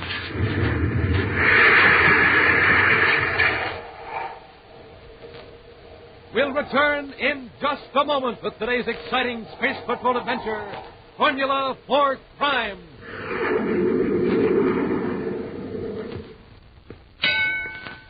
The winner by unanimous decision, Rice Check! Yes, sirree, Space Patrollers. Rice Chex is a 3-count winner. Tops them all 3 ways. Tops for taste. Sunny Gold shredded rice toasted 3 times for that luscious, fresh from the oven flavor. A triple treat, a super treat, out of your breakfast bowl, out of the red and white checkerboard box for snacks. Tops for size. Bite-sized biscuits, modern in design. 3D because they're hollow inside. Filled right up with milk or cream. Streamlined for easy, breezy eating. Tops for get up and go. The kind of get up and go that helps to make you a winner by a wide margin. A real Space Patroller like Commander Corey and Cadet Happy. So, gang, why don't you win with a winner? Start eating Rice Chex right now. For breakfast, out of the bowl. For snacks, out of the box. Be a go-getter. Go get Rice Chex. And for a neat whole wheat treat, go get Wheat Chex. Bite-size and power-rich.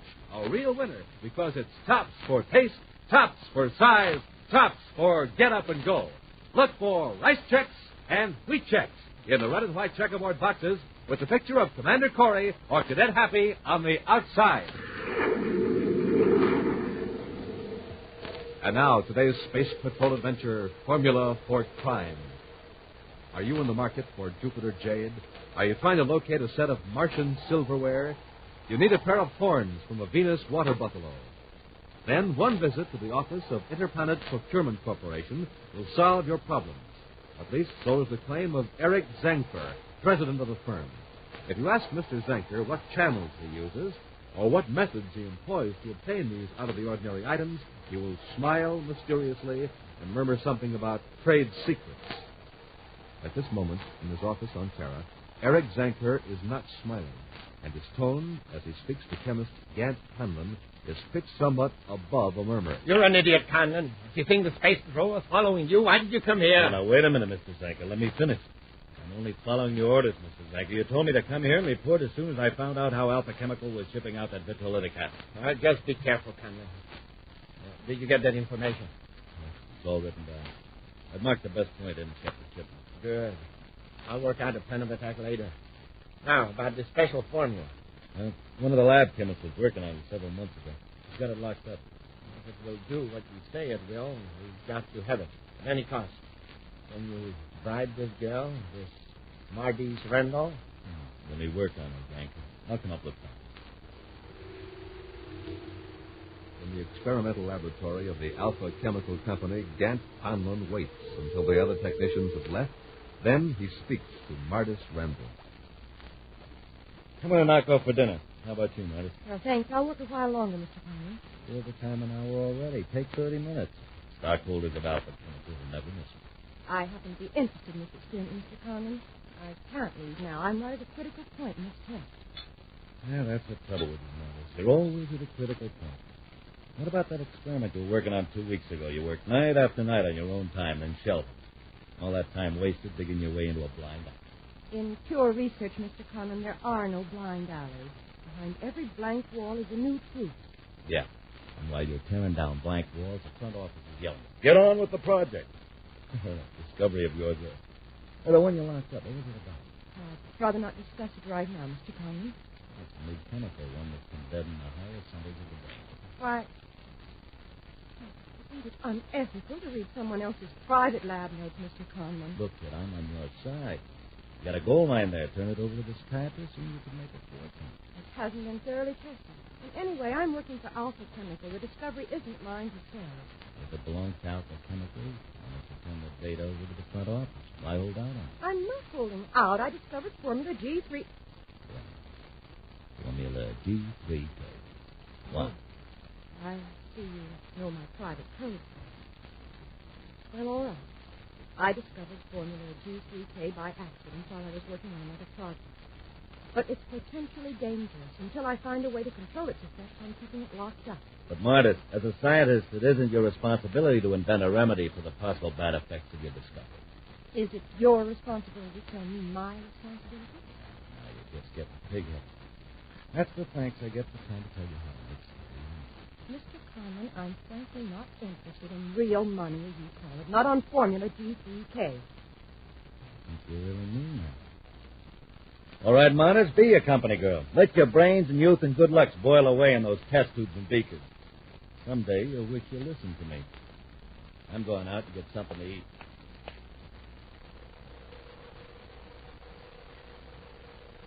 The following morning in Space Patrol headquarters on Terra, Commander Corey receives a visit from Martis Randall. Yes, Miss Randall. I've received a report on the fire and explosion in the Alpha Chemical Company lab. How could you find that bulletin? Yes, sir. As I recall, Miss Randall, the report listed the cause as accidental. That's what the lab superintendent decided, Commander. And you think differently, Greta? I don't know. When I came to work this morning and saw the damage, it looked like an accidental fire. Here it is, Commander. The report says probable cause, defective wiring and temporary test circuit. Failure of thermostat control. Exact cause undetermined due to almost total destruction of laboratory. Signed by your lab superintendent and our inspector. They could be right. Perhaps I'm making things complicated. Go on, Miss Randall. Well, there was a metal cabinet in the lab where I kept some private records and chemicals. The heat had damaged the inside of the cabinet, exploded most of the components. Yes? I think something is missing from that cabinet. Not destroyed by heat, just plain missing. That's right, Commander. You see, I've been working privately on a substance I call Formula G3K. If used properly by doctors and psychiatrists, it could be of great benefit to science. How? It deadens the higher control center of the brain without affecting the sensory or the motor nervous system. Under the influence of this chemical, a person would behave on a purely emotional basis. He would react according to basic instincts or his conditioned reflexes. The doctor could tell how a person wants to react, or how he would react if he weren't held back by reason or conscience. Exactly.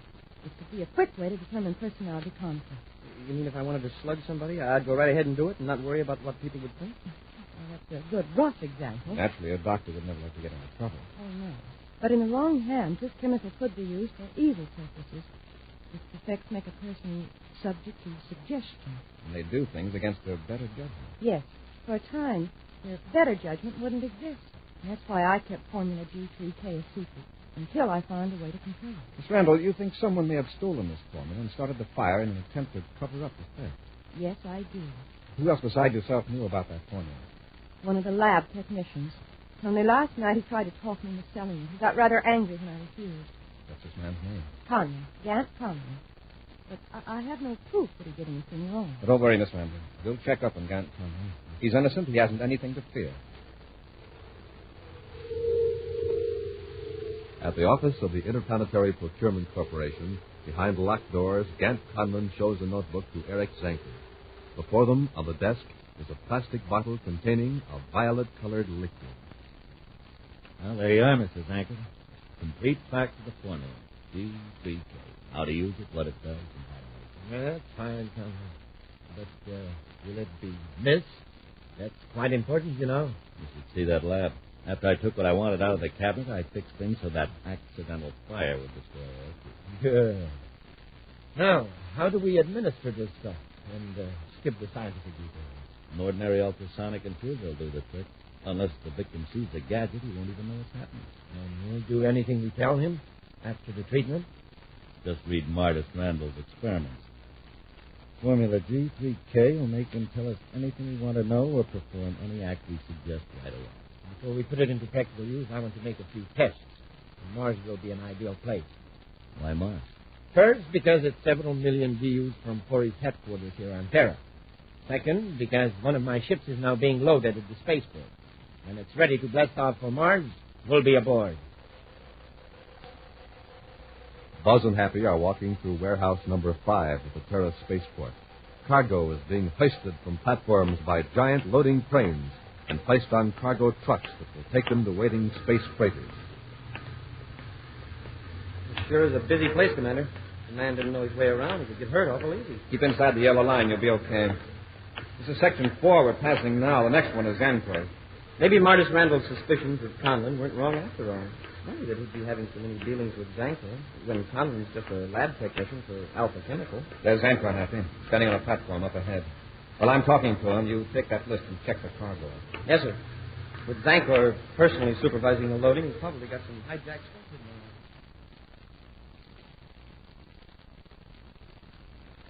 there. One more truckload out to do it, Conlon. Then we can blast off for Mars. Where's the crane operator? He's knocked off for a few minutes. Anyway, that's our last load out there. Hanging from the crane? Yeah. When the next empty truck pulls out, we lower the load and the job's finished. Believe me, I'll be glad when we blast off from Mars. Come. Turn this way quick. Oh. Looks like trouble. Here comes Corey and the Cadet. We better get out of here. Wait. If we run now, they have us for sure. What are we going to do? Since they aren't here to invite us for a lunch, the officers... Just take it easy. Look, a few more steps and they'll be right under the crane. There's about 6 tons of cargo out there, right over their heads. Hank, are you crazy? Shut up! Get out of the way. All I've got to do is release this holding brake and the load drops. Look, I'm getting out of this right now. I never figured... You're in this with me. In a couple of seconds, we'll both get away. Franco, I want to talk to you. Here it goes!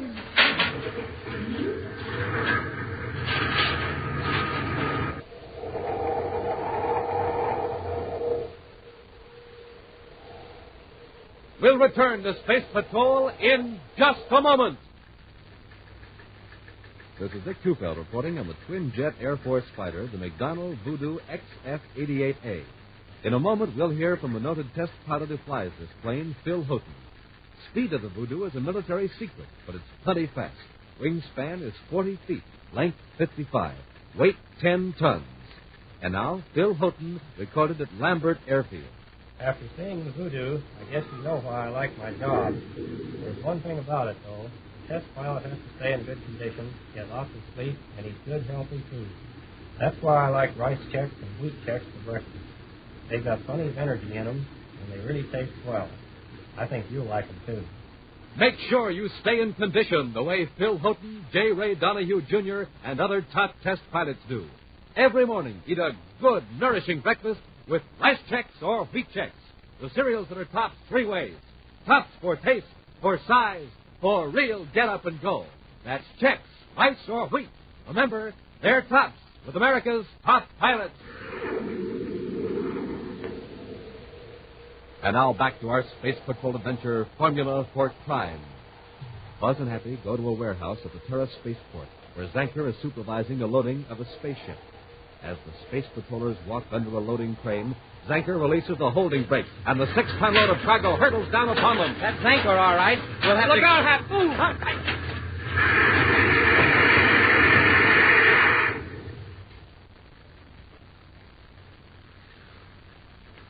Thinking rockets. You had to push me out of the way. I'd be under that mess. You're okay, Hap. Let's get Zanker. Yes, sir. Hey, he's gone. Can't be very far away. What's that? The emergency alarm. Somebody must have turned it in when the cargo dropped. Zanker deliberately tried to drop that load on us. The whole warehouse is in an uproar. Look, people are rushing in all directions. We'll never find Zanker in this mess. Get to a phone, Happy. Alert Space Patrol headquarters. Come on. A few hours later at Space Patrol headquarters, Buzz and Happy stand by for reports from the Space Patrol agents who are searching the spaceport and other parts of Terra for Zanker and Conlon. Nothing on either of them yet, Hap. Zanker must have got away from spaceport before we could alert the guards. At least they can't leave the planet. Space Control has orders to have every private freight and passenger ship checked before clearing for blast off. I wonder who that was with Zanker. I don't know. I've got 3 men watching Zanker's office. If he or anybody else shows up, they'll be mad. Space Patrol headquarters, Commander Corey here.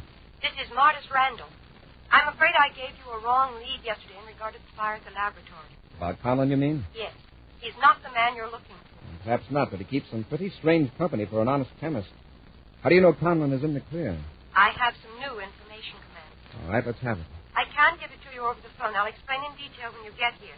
When I get there. It's very urgent, and I can't come to your office. Where are you? At my home, 618 Orion Way. It's just 2 blocks west of Terra Boulevard. I can't possibly tell you any more right now. I just have to talk to you personally. Right away.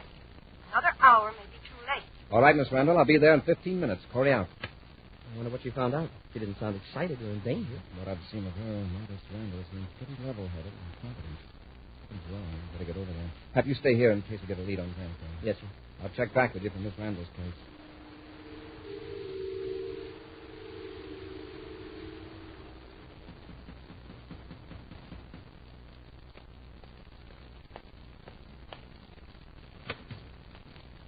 Come in, Commander. Thank you, Miss Randall. It was good of you to come so quickly. It certainly was, Commander. Get your hands up. Thanks. Yes. Just remember there are 2 ray guns covering you. This one and one in the next room. What's the setup here, Miss Randall? Are you in the Zancor? I am the Zancor? Marty, sit down. Sit down and remain quiet. Yes, Zancor. What have you done to her? Have you ever heard of Formula G3K? Got her under the influence of that chemical. Exactly. And you're next. Conlon. Yeah. Come in here and bring the infuser. So you're Conlon. You were with Zanker at the warehouse. That's right, Corey. I've got quite a score to settle with both of you for what you tried to do to Happy and me. Conlon, I'll keep him covered while you use the infuser on him. Roll up your sleeve, Corey. This won't hurt a bit. Come on, let's have that arm. All right. You're not going to shoot that stuff into me. Bagger, get him off me. Use the ray gun. No, it would put him out too long. Break loose. Drop that gadget, Conlon. Bagger, do something. Let him. This jam will slow him down. There. Nearly broke my wrist. Never mind that. Pick up the infuser. I want Corey under control when he comes to. All right. I'm not sure the chemical will work on him. Of course it will. Now, Martis, you just sit there and keep quiet. Yes, Zancor. Or his arms are ready. Use the infuser. Okay. It's very neat, this ultrasonic infuser. Doesn't even break the skin or leave a mark. I think he's coming to. Good. We'll give the chemical time to take effect. Then we'll give him his instructions.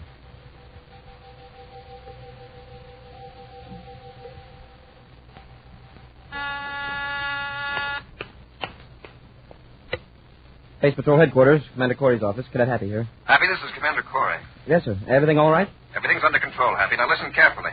Go to the spaceport immediately and see that Terra 5 is ready to blast off. Yes, sir. Where are we going? I'm going alone, Happy. Just learned something very interesting. I'll tell you about it when I get back. Fine, Commander. For the time being, no one is to know about this flight. No one, understand? Yes, sir. I'll give special instructions to Space Control when I get to the spaceport. Now, one more thing. I've got an errand for you to run. There are some papers in file H7 on the Henderson case. Take them to the Research Records Division and have 6 microfilm copies made of them. Research records. That's in the Michelson building on the south side of the city, isn't it? Right. Wait there until the job's done, then deliver those microfilms to the first 6 addresses on the distribution sheet. Got that? Yes, sir, but I thought the Henderson case was... I'm in a hurry, Hap. Just follow orders. Yes, sir. I'll go to the spaceport right away and check the ship. Fine, Hap. Corey out.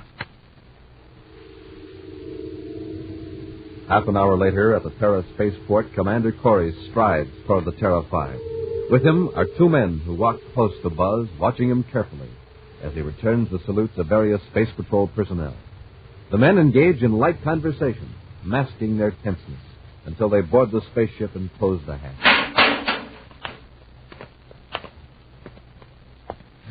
Well, worst of it's over, Zanker. Yeah. All right, Corey. Get to the controls and blast off. I'll check with Space Control. You are making a special flight to Mars, to Lobo City. Is that clear? Perfectly. This flight is to be logged under secret operations until further official notice. Check. All right, get busy. You trust him? Sure. Can you handle that call to the cadet just as I instructed? With the G3K and him, he'll follow orders to the letter. I hope so. I still think we should have brought the girl along, though. What for? She served her purpose. The way we tied her up in her apartment, we'll be safely away from her long before she gets loose. It's a great idea you're making Corey take us in his own ship. Sure. And even if we had been recognized, who's going to interfere with the business of the Commander-in-Chief of the Space Patrol? Commander Corey aboard Terra 5 calling Space Control. Space Patrol here. Go ahead, Commander. Request permission to blast off immediately. Destination Mars. Space lock number 2 is clear, sir. Log this flight under secret operations file until further notice. Enter 2 unidentified civilian passengers under Technical Space Patrol custody as per Regulation 185-D. Very good, Commander. May blast off when ready. Space Control out. Great. When we're clear of Terra, we'll order Corey to change vector for Jupiter's fourth moon. Fire rockets, Corey! Corey doesn't know it's coming, but this is his last flight.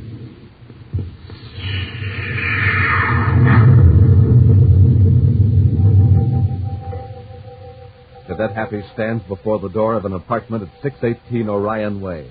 On his face, an expression of worried indecision, for he has deliberately disobeyed an order from Commander Corey.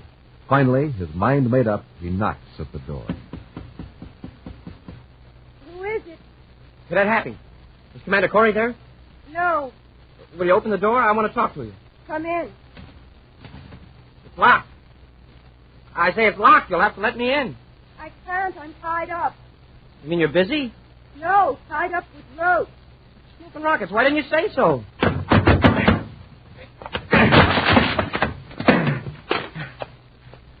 Miss Randall. Miss Randall, what happened? Who did this? Danforth and Conlon. Where's Commander Corey? Wasn't he here? Miss Randall, answer me. Where's the commander? I don't know. Well, look, you called the commander at his office. Then he called me. Did he call from here? I don't know. Now, look, don't be afraid, Miss Randall. No one's going to hurt you. Where are Zanker and Conlon? They've gone to Mars. Mars? They made the commander take them. They made him phone me and get the ship ready, right? Well, you said they were going to Mars. Now, whereabouts on Mars? Lowell City? Come on, tell me. No, they're not going to Mars. They're going to Jupiter's fourth moon. Let's have it straight, Miss Randall. Which is it? It's wearing off now. I can tell you the truth. What's wearing off? The formula G3K. They gave something in to the commander with an ultrasonic infuser, and they had us under complete control. All right, they're making the commander take them to Jupiter number 4. You're sure of that? Yes. They've got a ship hidden there. When they land, they're going to destroy the Terra 5 and commander. Not if I can help it. I'm going to get a ship and blast off after them. But they've got a half-hour start. Well, chances are they set a vector from Mars to make it look good. By the time they correct it to a vector for Jupiter 4... Look, every second counts. You're free now. I'm getting to the spaceport.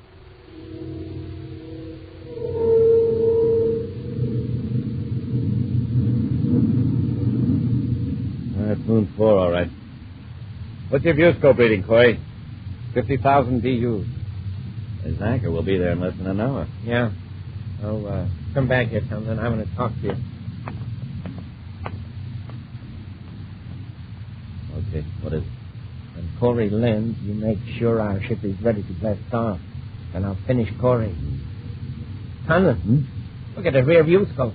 What's on that tail? It's a Space Patrol cruiser. One of Corey's men must have got suspicion. Oh, it's too late to back out now. Commander. Yes? There's a ship approaching directly behind us. Fire your rear space torpedo gun. Fire? On that ship? Fine. You will destroy that ship immediately. Set the rangefinder. That's it. Gonna do it. Now, fire.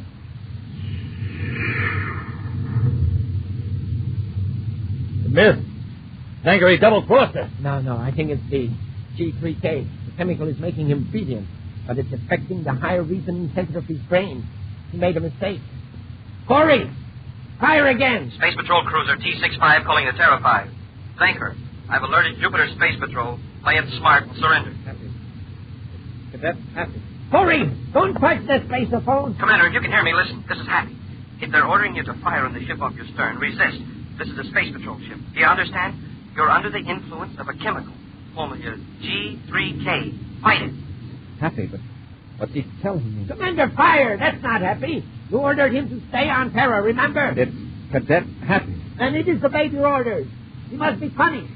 Fire that torpedo. That's it. This time you won't miss. You're right, Zanker. This time I won't miss. Now, Zanker, you're next.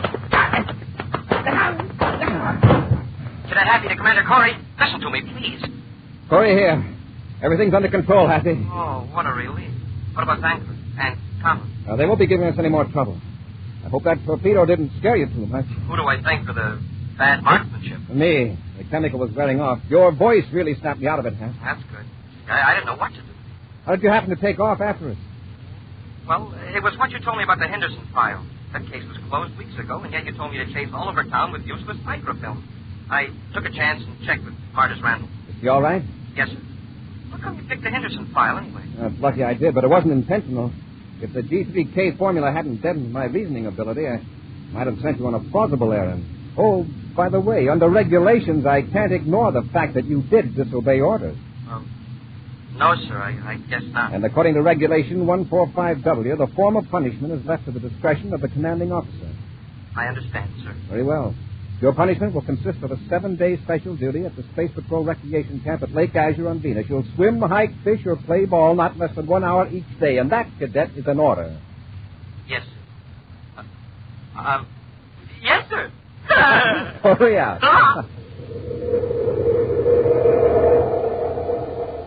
An action preview of next week's exciting Space Patrol adventure in just a moment.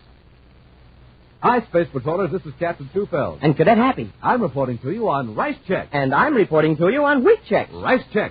Triple toasted spreaded rice biscuits that taste mighty good. Tops for taste. That's Rice Chex. Wheat Chex. Boy, they've got a swell whole wheat flavor that can't be beat. Tops for taste. That's Wheat Chex, too. And Rice Chex are made in that modern, bite-sized design for easy eating. It's tops for size. That's Rice Chex. Wheat Chex are bite-sized for super easy eating. Tops for size, too. And after a good, nourishing breakfast with Chex, rice, or wheat, you'll see their tops for get up and go. Real Space Patrol get up and go, like the Commander has. Chex, the good word to remember at breakfast time or any time, because they're tops 3 ways: for taste, size, and get up and go. So look for the red and white checkerboard packages with the picture of the Commander or the swell picture of me on the outside. Rice Chex. Wheat Chex. And now, a preview of next week's exciting Space Patrol adventure. Buzz and Happy are aboard the Terra 5 out in space. Joined to the airlock is another ship whose pilot has identified himself as a Space Patrol agent. Maybe the break we need tonight. Maybe this agent can tell us where to locate Corbett. That spy ship from Tyrannus. You'll know in a minute, Hap. Our man's in the airlock. Get your hands up, both of you. Corbett. Let's get him, Hap. I warned you not to move. Oh. Yeah. That paralyzer ray will prevent any more nonsense. You are prisoners of war. Captives of Tirana. Be sure to join us next week for the thrilling story, Shipment to Tirana, when Rice Chex and Wheat Chex again present Space Patrol. Space Patrol, created by Mike Moser, starring Ed Kemmer as Commander Corey and Lynn Osborne as Cadet Happy, was written by Lou Houston, produced and directed by Larry Robertson, executive producer Helen Moser. Other players were Virginia Hewitt, Bela Kovach, and Ken Mayer. Dick Tufeld speaking. Now, don't forget to tune in next Saturday and every Saturday when Rice Chex and Wheat Chex present exciting action on Space Patrol. This program is broadcast for our armed forces overseas through the worldwide facilities of the Armed Forces Radio Service. Space Patrol came to you transcribed from Hollywood. This is ABC Radio Network.